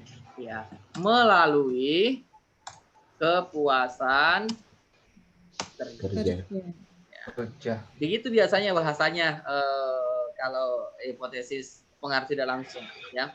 Jadi hipotesis 4 ini adalah hipotesis untuk pengaruh tidak langsung, ya, yang ini. Ya, jadi biasanya cirinya itu dibikinkan garis putus-putus. Bikinkan garis putus-putus. Oh, itu menunjukkan pengaruh tidak langsung. Nah, inilah yang akan kita coba olah di di SPSS, ya, untuk kita buktikan sebentar hipotesisnya. Ya, baik Bapak Ibu, ya, sekarang kita akan coba olah datanya, ya. Ada data seperti ini, X, Y1, Y2, dengan jumlah responden sebanyak 102 orang karyawan, ya, sebagaimana bukan 102 orang ya, 116. Ya, saya ubah lagi di sini. 116 orang. Oke. 116 orang. Sekarang apa yang akan kita lakukan, yaitu pertama kita buka dulu software SPSS-nya Bapak Ibu, ya. Jadi kira-kira software SPSS kalau sudah terbuka seperti ini, ya. Kemudian pastikan yang aktif adalah data view yang berwarna ini, ya. Ini kan kalau seperti ini berarti yang aktif variable view. Yang diaktifkan adalah data view yang berwarna ini kalau diklik, ya. Diklik ini, kemudian kembali ke file Excel-nya. Bapak Ibu copy semua, ya. Mulai daripada angka 1, ya. Nggak usah dari atas, nggak usah respondennya, nggak usah. Angka 1, ya, responden pertama kita copy. Ya, kita blok dulu semua sampai ke bawah. Ya. Kalau sudah terblok semua kita copy saja. Kemudian kita pindahkan ke SPSS. Disimpan di nomor 1, ya, paling ujung sini. Kita klik kanan, paste. Atau Bapak Ibu juga bisa klik klik edit, kemudian paste. Ya, itu boleh klik kanan di sini atau edit paste. Ya, kita klik kanan saja ya, klik kanan kemudian paste. Nah, ini sudah pindah semua ya datanya yang di Excel tadi, yang ini. Nah, sekarang tinggal kita mau masukkan namanya yang ini di atas. Ya, kita masukkan ke SPSS. Caranya gampang. Caranya Bapak Ibu aktifkan variable view yang ini bawah. Ya, sebelum kita masuk ke sana, kita buat dulu angka-angka ini menjadi 0. Angka 0-nya ini kita hilangkan semua ya, 0 di belakang koma. Ya, karena data di sini kan tidak ada, cuma 12 bulat, nggak ada koma-komanya. Jadi kita samakan di variable view pada kolom desimal ini kita kasih 0 semua. Ya, dinolkan semua aja. Oke. Jadi kalau sudah, kita lihat apakah sudah berubah. Ya udah ya. Ya sudah berubah semua. Jadi kita kembali ke variable view. Kemudian di sini seperti yang di Excel, yang ini dulu kita ketik responden. Jadi boleh kita singkat, boleh tulis panjang. Yang penting nggak ada spasi. Jadi tulisnya responden, kemudian X, kemudian Y1 dan Y2. Ini yang semua kita ketik, ya. Kita ketik semua ini. Nanti kita kita simpan di sini, ya. Oke, kita ketik saja responden. Ini yang pertama. Nanti kita samakan saja. Kemudian ada X, kemudian Y1, kemudian Y2. Oke. Ya, kemudian di label Bapak Ibu tinggal berikan nama, ya. X itu adalah gaya kepemimpinan demokratis. Oke, itu adalah X. Oke.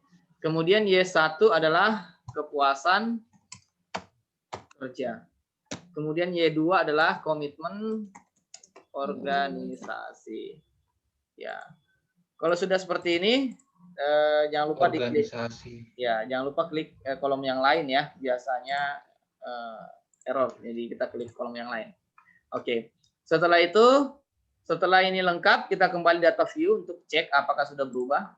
Ya, sudah ya. Sudah sama, responden ada X, Y1, Y2. Ini sama yang di Excel. Sama persis. Ya.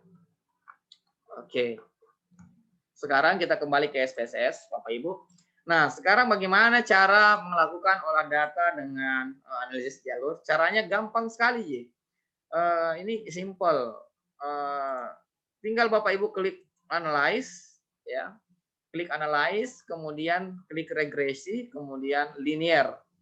Ya. Jadi analyze, regression, linear. Nah, yang dimasukkan sebagai variabel bebas independen adalah variabel eksogen. Yang mana variabel eksogen?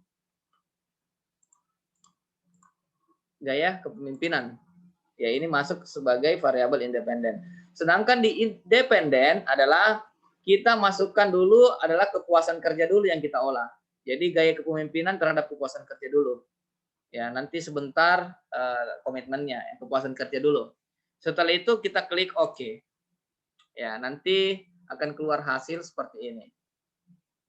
Ya, ini adalah hasilnya. Ya, ini merupakan hasil dari pengujian pertama. Ya, seperti yang saya katakan di dalam soal, ya, di materi sebelumnya bahwa kita mengacu pada nilai standar DAIS untuk nilai koefisiennya. Ya, kalau kita lihat nilai koefisiennya itu sebesar 0,681. Nilainya positif, berarti pengaruhnya positif. Nah, inilah yang dimasukkan ke dalam model tadi di sini. X terhadap Y1 pengaruhnya sebesar 0,681. Nah, seperti itu, Bapak Ibu. Ya. 681 ya. Mana tadi? Iya. Iya, betul. 0,681. Inilah yang kita masukkan di sini. 0,681. Nah, sekarang masih ada yang belum diketahui nilainya. Ya, masih ada yang belum diketahui nilainya, yaitu X terhadap Y2 berapa? Ya, X terhadap Y2 berapa dan Y1 terhadap Y2 berapa?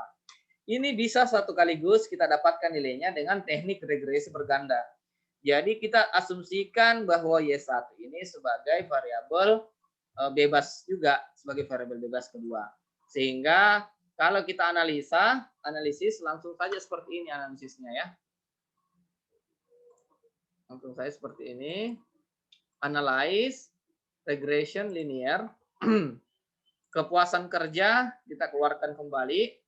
Kita masukkan sebagai variabel independen atau variabel bebas. Ya, ini yang saya maksud tadi.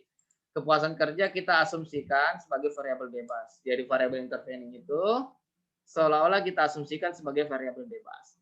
Kemudian komitmen organisasi dimasukkan sebagai variabel dependen. Ya, caranya kan klik saja variabelnya kemudian klik ini. Ya. Setelah itu Bapak Ibu langsung saja klik OK. Ya, nanti akan keluar hasil seperti ini.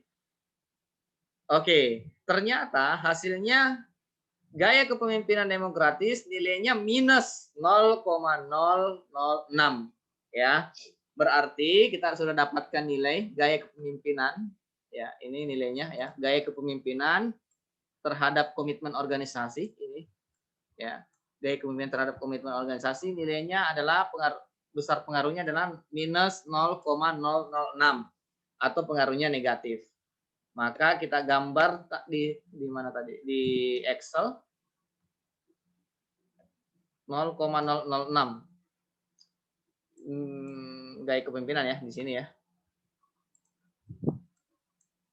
Oke. Sini 0 minus 0,006. Oke.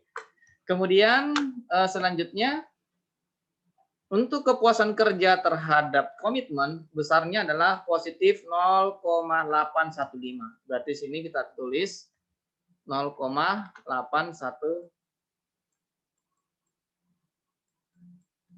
Nah, ini nilai koefisien jalurnya. Oke. Nah, jadi sekarang kita sudah dapatkan semua nilainya. Kalau X1 terhadap Y1 0,681, kalau X terhadap Y2 minus 0,06, Y1, Y2 0,815. Artinya bahwa gaya kepemimpinan terhadap komitmen organisasi ini pengaruhnya negatif. Ya, pengaruhnya negatif. Sedangkan kalau gaya kepemimpinan terhadap kepuasan positif. Kepuasan terhadap komitmen positif ya, karena nilainya positif.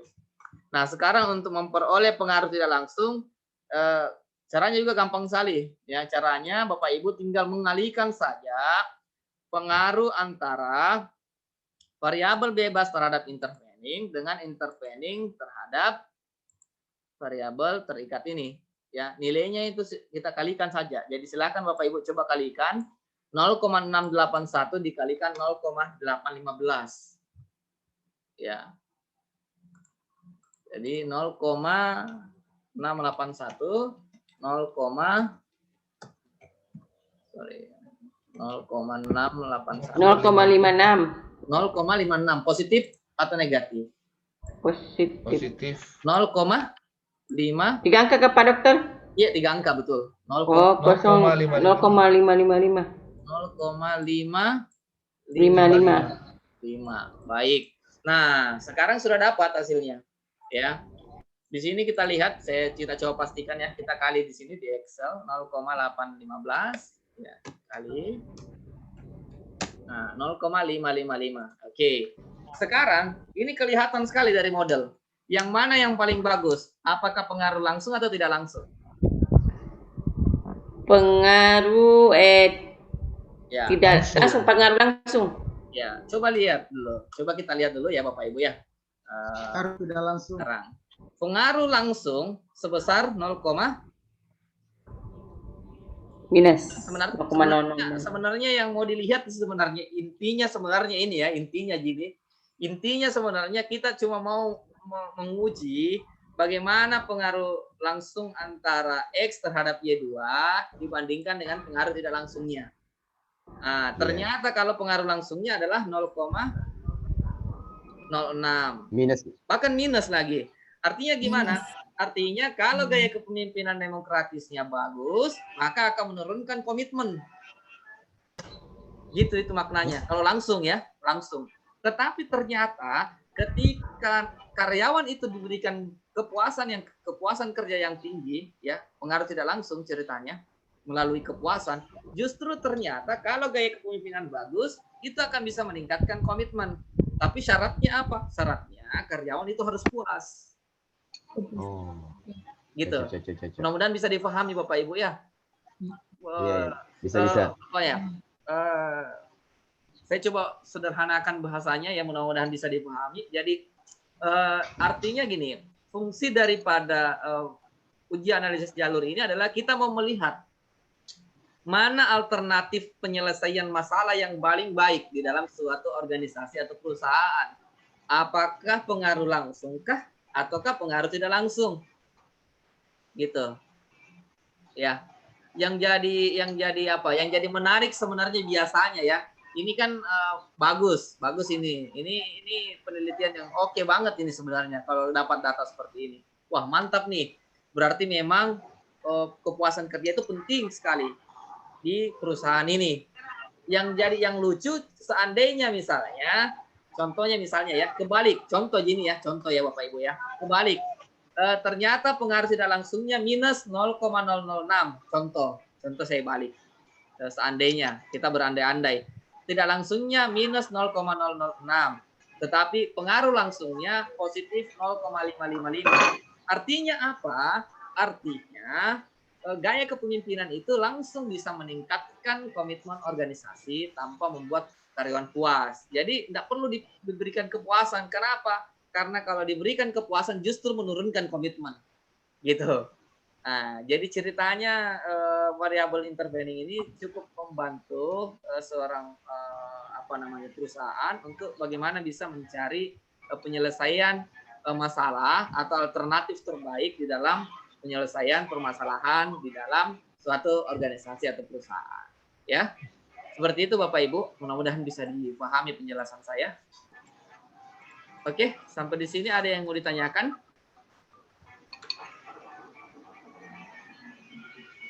Tabe, Pak Dokter. Ya, silakan. Ini kan tadi ya tergantung sumber datanya yang di Excel tadi itu. Yang ini kan merupakan hasil tabulasi ya setelah misalnya diolah data manual yang hasil dari responden tadi. Betul. Iya. Memungkinkankah misalnya data responden itu tidak berkesesuaian dengan teori nanti yang akan kita buktikan kebenarannya. Misalnya saja tadi yang kita ini putar balikkan tadi, misalnya pengaruh X1 terhadap Y1 2, mungkin bisa saja misalnya dia tidak seperti itu keadaannya karena sumber datanya yang bermasalah. Bagaimana dengan kondisi yang seperti itu, Pak Dokter? Iya, baik. Apakah sumber datanya perlu diperbaiki atau gimana? Baik, bagus sekali pertanyaannya Pak Martang. Terima kasih. Ya, jadi gini, Bapak Ibu coba lihat data pada pengaruh langsung ini ya. Pengaruh langsung ini. Ini. Secara teori dikatakan bahwa apa? Secara teori nih Bapak. Kalau gaya kepemimpinan demokratis bagus, pasti komitmen naik. Gitu kan? Iya. Iya. Tetapi pada kenyataannya apa nih? Kenyataannya ternyata pengaruhnya negatif. Artinya di perusahaan XYZ yang ada di Kota Makassar, ya makanya saya tidak berani sebut nama perusahaan, takutnya jangan sampai saya diapa. Ini yang saya khawatirkan, jangan sampai hasil datanya kurang bagus. Ya, ini anggap ada perusahaan namanya XYZ, itu ternyata gaya kepemimpinan itu pengaruhnya negatif terhadap komitmen. Ini tidak berkesesuaian lagi dengan teori. Nah, bagaimana seperti itu? Ya, kalau memang faktanya di lapangan memang demikian, ya artinya tidak bisa langsung membuat karyawan itu punya komitmen yang tinggi tanpa ada hal yang lain. Hal yang lain itu apa? Nah, kebetulan saya memasukkan variabel kepuasan kerja sebagai intervening. Saya mau tes. Dasar saya dari mana? Oh, dasar saya melihat ternyata menurut pengamatan saya ya. Makanya penting itu sebenarnya data awal di latar belakang ya. Data awal di latar belakang untuk kita mengidentifikasi fenomena yang ada di lapangan. Oh, ternyata saya lihat yang membuat komitmen seorang karyawan ini bagus di perusahaan itu adalah adanya rasa puas. Yang kedua, ternyata hasil-hasil penelitian sebelumnya mengatakan bahwa kepuasan kerja itu penting sekali dalam suatu organisasi. Karena kalau orang tidak puas, itu bisa mempengaruhi komitmennya. Ya sudah, saya memasukkan kepuasan kerja ini sebagai intervening. Ternyata betul, ketika tidak bisa gaya kepemimpinan ini justru pengaruhnya negatif terhadap komitmen, malah kalau karyawan itu diberikan kepuasan, malah bisa berubah menjadi positif. Nah, seperti itu. Jadi ini tidak jadi masalah sebenarnya kalau misalnya ditemukan hasil penelitian yang ternyata tidak berkesesuaian dengan teori. Sebenarnya itu justru lebih menarik, Pak siapa lagi namanya tadi? Martang, Pak. Ya, Pak Martang ya. Jadi jadi masalah sebenarnya, justru sebenarnya menarik ya untuk peneliti ya. Tinggal nanti penjelasan diberi detail kenapa bisa pengaruhnya negatif, ya tinggal kita ceritakan fakta yang ada di lapangan seperti apa. Ya, seperti itu. Ya, karena tiap organisasi, tiap perusahaan itu pasti beda. Ya, pasti beda. Bahkan beberapa riset-riset yang pernah saya temukan, ini beberapa saja ya. Kalau di ASN, barangkali kebetulan banyak yang ASN di sini, ternyata gaya kepemimpinan itu tidak berpengaruh terhadap kinerja. Bukan tidak berpengaruh, sorry saya salah.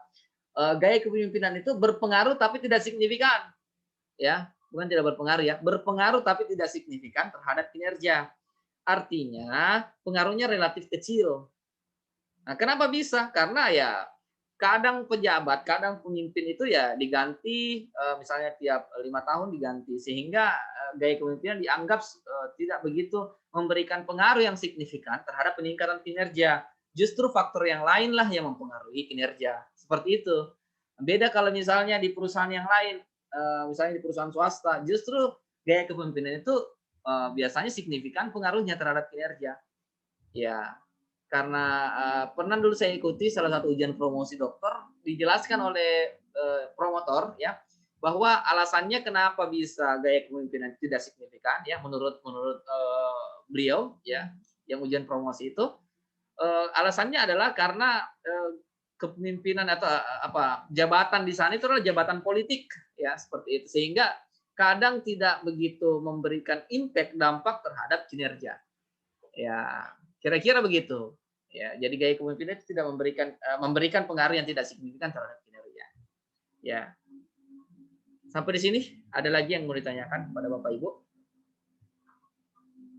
Ya, menarik ya. Satu lagi Pak Dokter. Silakan. Tadi kan dikatakan untuk variabel X ini yang gaya kepemimpinan karena angkanya dia minus, berarti kan tidak berpengaruh secara langsung ya. Tadi yang kemudian disebutkan tadi bahwa ada istilah berpengaruh signifikan dengan tidak signifikan. Bagaimana menstandarkan atau bagaimana kemudian kita bisa menyimpulkan itu? Kan berarti kan angkanya positif Pak Dokter. Apakah ada angka batasannya sehingga kemudian kita bisa mengatakan dia berpengaruh signifikan dengan tidak signifikan? Iya. Menarik ya. Jadi tahapan awal kita sudah selesai ya. Jadi sebelum saya jawab pertanyaannya Pak Martang, ini kan sudah selesai ya. Kita fix ya. Sudah selesai untuk mendapatkan nilai jalur. Sekarang kita akan uji hipotesisnya ya. Ini sekaligus kita menjawab pertanyaannya Pak Martang. Ini hipotesisnya, ini ending. Ya, bagaimana cara kita mengidentifikasi apakah pengaruhnya negatif signifikan atau tidak. Positifnya kan sudah tahu Bapak Ibu ya. Positifnya itu dilihat saja nilai standardized coefficient-nya. Oke, kalau saya hapus ini, saya hapus saya semua enggak apa.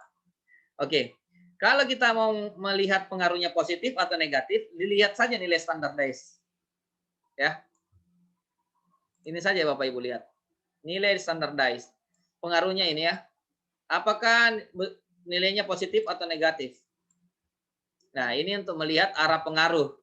Ya. Sekarang yang ditanyakan sekarang adalah signifikannya. Signifikannya di mana bisa dilihat? Ya, untuk pengaruh signifikan, Bapak Ibu bisa lihat pada 2 kolom terakhir, ya, 2 kolom terakhir dari hasil uji hipotesis. Yang ini, ya, 2 kolom terakhir. Kolom yang pertama ada kolom T, ini, biasa disebut dengan kolom T hitung. Oke, ya, ini sengaja saya langsung tulis di sini ya. Kemudian kolom yang kedua ada kolom yang namanya kolom signifikan ya. Ini biasa disebut dengan sig ya singkatannya, artinya itu significance. Ya, signifikan. Ya, saya kasih bahasa Indonesia saja. Signifikan. Ya. Jadi ada 2 kolom. Yang pertama kolom T hitung, yang kedua kolom signifikan. Sekarang kita coba berbicara asumsi. Ya, ini kuncinya di sini, key-nya. Saya ganti dulu hurufnya. Oke. Baik, sekarang T hitung. Oke. Asumsi T hitung seperti ini Bapak Ibu ya. Ini bisa menjadi boleh dicatat-catat juga ya. Nanti kalau agak terlalu cepat boleh Insya Allah besok saya sudah upload videonya untuk hari ini kuliahnya. Kita bisa nonton ulang di YouTube saya. Oke. Untuk T hitung itu begini asumsinya. Apabila T hitung lebih besar dari T tabel, ya, T tabel, maka pengaruhnya signifikan. Oke, itu satu ya. Sebaliknya Bapak Ibu, sebaliknya, apabila T hitung lebih kecil dari T tabel, maka pengaruhnya adalah tidak signifikan. Jadi perlu juga saya luruskan bahwa semua sebenarnya itu berpengaruh. Ya, bahasa kalau saya ini menurut persepsi saya ya, barangkali ada yang mengatakan oh tidak berpengaruh, kalau tidak signifikan itu tidak berpengaruh nih. Kalau saya, menurut saya meskipun tidak signifikan tetap ada pengaruhnya. Ya, kenapa? Toh besaran pengaruhnya kan bisa dilihat di nilai standar Dice Coefficient ini. Kalau dia nilainya nanti betul-betul nol, ya, nanti betul-betul nol semua di sini, baru bisa dikatakan dia tidak ada pengaruh. Ya, jadi sebenarnya acuan kita itu sebenarnya signifikan atau tidak, itu sebenarnya bukan berpengaruh atau tidak. Ya, kenapa saya mengatakan demikian? Ya, secara teori sudah jelas ada pengaruhnya. Cuma yang mau diuji signifikan tidak atau tidak, itu yang mau diuji sebenarnya, pengaruhnya signifikan atau tidak, ya gitu ya, jangan sampai tidak berpengaruh. Saya bilang berpengaruh, kalau tidak berpengaruh ngapain diteliti gitu kan ya, seperti itu. Kalau tidak berpengaruh ngapain diteliti. Oke, itu ya, saya kembali di sini. Jadi yang kita mau uji adalah signifikannya. Ini asumsi untuk T hitung. Sekarang bagaimana dengan T tabel? Saya pakai warna, bukan T tabel ya, signifikannya. Signifikan saya pakai warna biru aja. Oke. Untuk asumsi signifikan, seperti ini asumsi signifikannya. Signifikan. Apabila nilai signifikansinya lebih kecil dari taraf signifikansi yang ditentukan,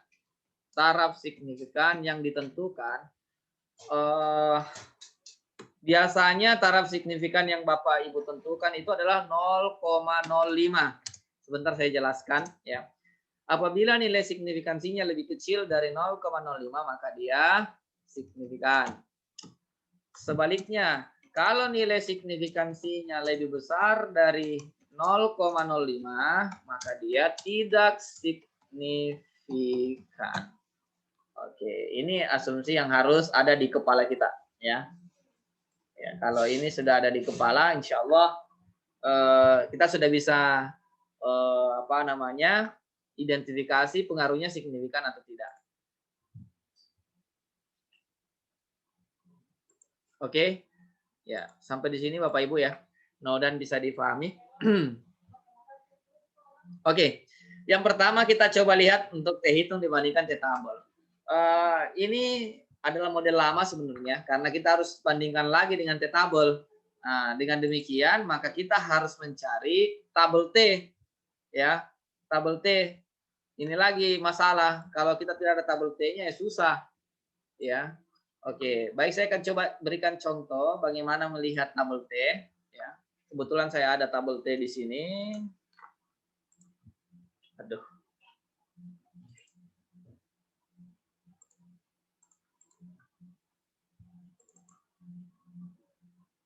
Oke. Tabel T. Oke, ini ya. Ya, ini adalah tabel T. Ya. Tabel T ini akan kita coba bandingkan. Rumusnya di sini ya. Sampelnya adalah 116. Kita akan melihat pada DF 113 ini ya. Kita akan coba melihat pada DF 113. Rumusnya itu biasanya DF sama dengan N dikurang K ya. N itu adalah sampel ya, rumusnya untuk melihat tabel T ya. N itu ada sampel. Sampelnya adalah 116 dikurang jumlah variabel. Variabelnya ada 3 ya. Berarti totalnya adalah 113. Sama kan dengan ini? Ya, sama dengan ini ya. 113. Jadi saya biasanya tidak pakai rumus ini, langsung saya lihat oh ini 113. Oke. Nah, kita akan lihat pada kolom 113 pada tabel T dengan signifikansi 0,05 ya. Kita coba lihat di tabel T. Nah, ini jarang saya gunakan kalau pakai tabel ya, karena kita buka tabel lagi. Ya, mohon diabaikan coretan ini ya. Kalau saya hapus hilang semua di samping. Ya. Kita coba lihat di signifikansinya ya. Kita ambil signifikansinya 0,05 ya. 0,05 yang ini Bapak Ibu. Ya. Kolom ini ya. Ini adalah 0,05 yang kolom bagian bawah Bapak Ibu lihat 0,05. Kita lihat, kita scroll ke bawah pada sampel 113 ya, 113 ya, kolom ini ya saya tandai 113, berarti yang ini ya. Oke, 113 yang ini, kolom yang ini, mudah-mudahan saya tidak salah ke atasnya tadi, soalnya nggak bisa di scroll. Mudah-mudahan saya nggak salah. 100, oh ya sudah benar. Jadi 113, jadi kolom ini yang kita gunakan ya. Jadi ini 1,9811. Nah, maka inilah yang kita bandingkan. Oke, kita bandingkan. Kita kembali ke output SPSS tadi. Ya. 1,988 ya. Jadi T-tabelnya 1,9. Oke, bentar saya tulis saja. 1,998 ya, dan saya nggak salah ingat. Ya, ini yang akan kita bandingkan dengan T hitung. Sekarang Bapak Ibu silakan lihat T hitungnya gaya demokratis. Gaya demokratis T hitungnya 0,076. Lebih kecil atau lebih besar dari 1,998?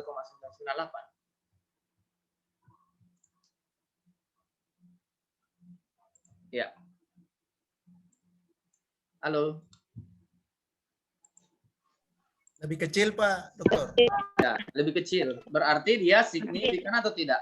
Tidak signifikan. Tidak signifikan. Berarti hipotesis yang mengatakan bahwa gaya kepemimpinan demokratis berpengaruh positif dan signifikan terhadap komitmen organisasi ditolak. Kenapa ditolak? Ya karena ternyata pengaruhnya negatif dan tidak signifikan. Oke? Negatif karena standardized-nya nilainya negatif, ya. Kemudian tidak signifikan karena T hitungnya lebih kecil dari T tabel. Kemudian kepuasan kerja. Berapa kepuasan kerja? 0,9831. Ini lebih besar atau lebih kecil dari T tabel? Lebih besar. Berarti dia pengaruhnya lebih besar. Signifikan. Oke, itu yang pertama. Itu cara yang pertama. Cara yang kedua, yang paling simpel, tidak usah lihat tabel, ya. Tinggal lihat signifikannya dibandingkan dengan taraf signifikan yang Bapak Ibu gunakan, yaitu 0,05. Ya, lihat gaya kepemimpinan demokratis terhadap komitmen, ya, terhadap komitmen yang ini ya. Nilai signifikansinya 0. Ini kan kalau outputnya SPSS itu Bapak Ibu ada titik. Ini titik sebenarnya. Mudah-mudahan kelihatan ya. Soalnya kecil sekali ini. Ya. Ini ada titik sebenarnya di depan. Ada titiknya. Itu artinya 0, ya, ada titik ini. Artinya 0,9 ya, 0,939. 0,939 lebih kecil atau lebih besar dari 0,05. Ini pelajaran matematika, Ji. Lebih besar. Lebih besar. Lebih besar. Ya, tidak signifikan. Ya kan? Tidak signifikan. Oke. Sekarang yang ini 0,000 lebih kecil atau lebih besar? Lebih kecil. Lebih kecil. Berarti dia signifikan.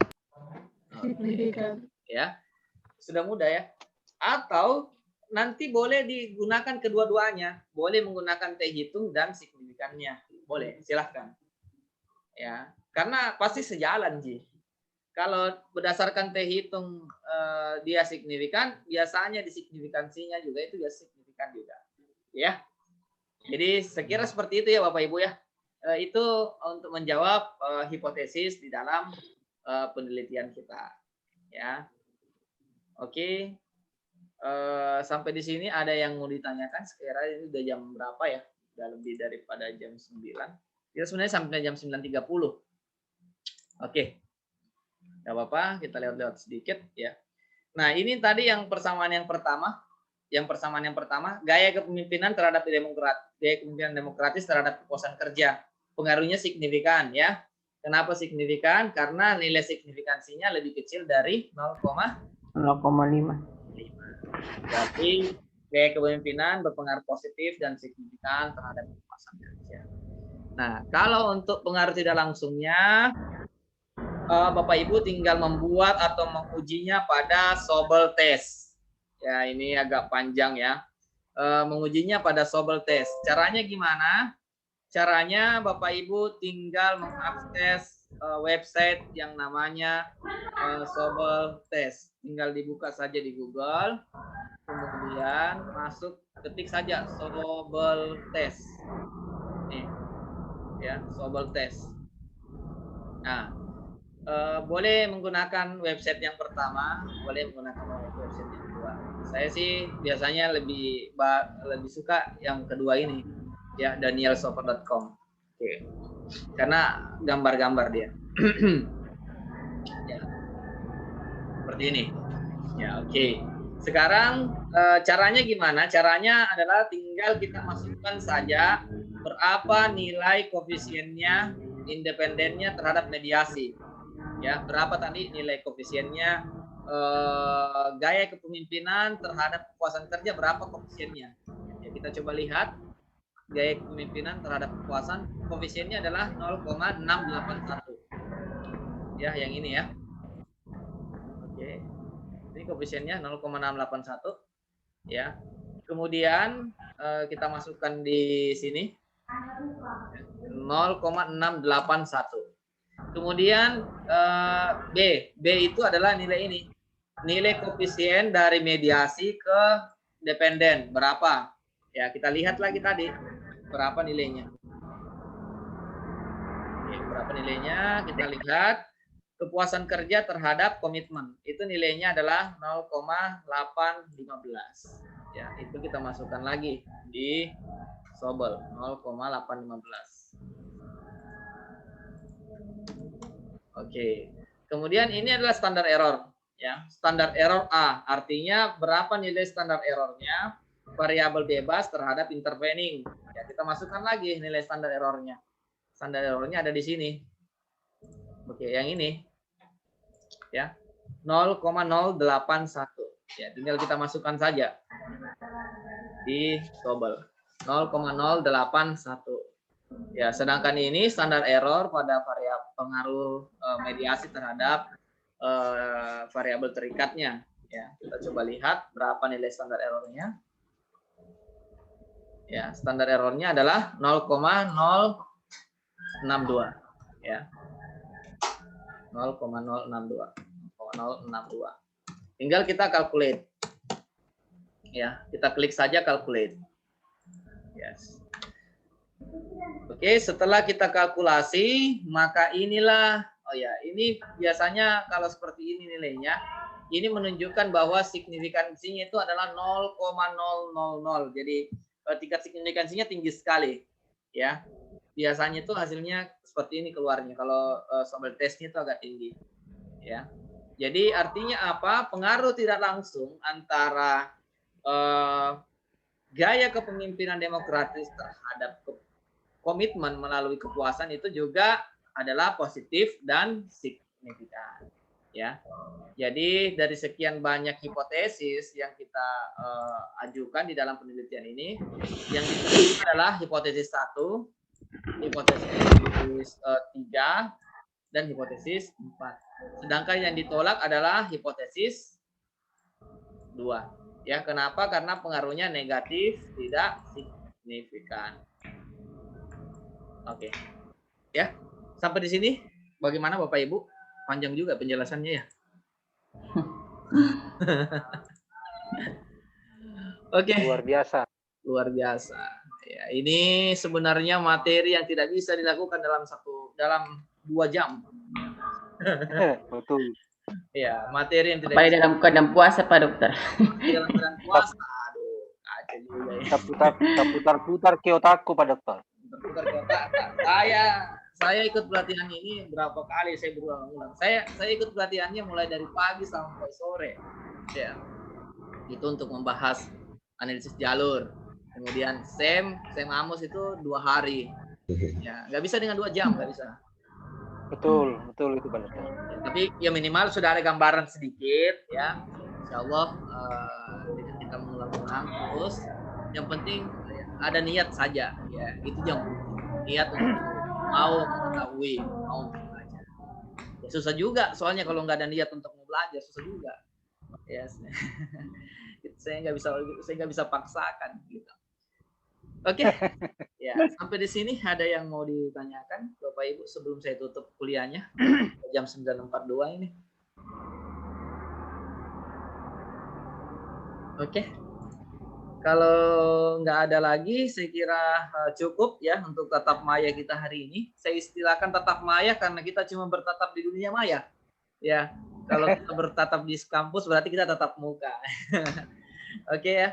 Terima kasih banyak atas kehadiran daripada Bapak Ibu semua yang sempat hadir hari ini. Mohon maaf sekiranya penyampaian saya agak terlalu cepat atau terlalu berbelit-belit ya karena memang ya membahas ini memang ya seperti itu. Apalagi di Zoom ya, lewat Zoom, lewat dunia maya, saya harus bolak-balik. Saya juga bingung. Oke. Mudah-mudahan nanti pertemuan-pertemuan berikutnya atau saya buatkan video-video yang agak pendek-pendek ya. Boleh ditonton ya, insyaallah saya ada waktu. Memang susah materinya Pak Dokter. Iya, terima kasih Pak Haji ya. Saya kira begitu Bapak Ibu, terima kasih banyak atas kehadiran Bapak Ibu semua. Sebelum saya tutup barangkali boleh minta tolong videonya diaktifkan, saya mau foto dulu ya. Untuk dokumentasi perkuliahan hari ini. Nyamuk sama pang. Oke, sebentar. Oke, sambil saya tunggu ya. Ya, Pak Samsur Rijal. Oke. Ya, Bu Faidah. Ya, tinggal Pak Andi Mawang dan Pak Martang. Hilang Pak Martang. Oke, sudah mulai banyak bergabung lagi ya. Oke, baik. Silakan diaktifkan videonya yang baru bergabung. Rahmah sama Pak Martang, Pak Andi Wawan. Kita dokumentasi dulu. Saya mau kirim di grup dosen ya. Untuk pelaporan perkuliahan hari ini. Oke, kita 1 2 3.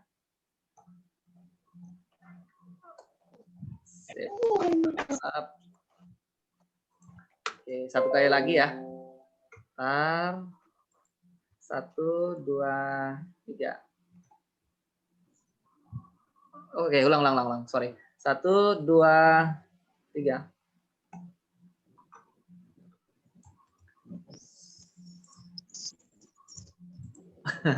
Oke, terima kasih banyak Bapak Ibu atas kehadirannya semua. Mudah-mudahan insya Allah kita semua diberikan kesehatan, umur yang panjang sehingga bisa berjumpa di pertemuan berikutnya.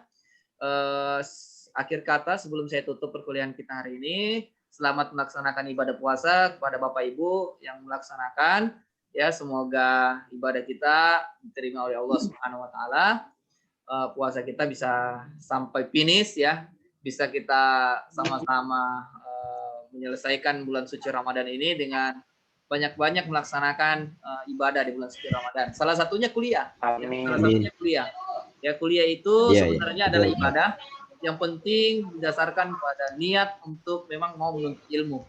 Ya, tapi tujuannya yang lain ya tidak punya juga. Ya, jadi kalau niatnya kita untuk menuntut ilmu, insya Allah kita akan mendapatkan pahala yang setimpal ya, insya Allah. Baik, terima kasih banyak Bapak Ibu atas kehadirannya. Mohon maaf sekiranya ada salah-salah kata. Akhirul kalam. Assalamualaikum warahmatullahi wabarakatuh. Waalaikumsalam warahmatullahi wabarakatuh. Baik, ya. Saya tutup, Bapak Ibu.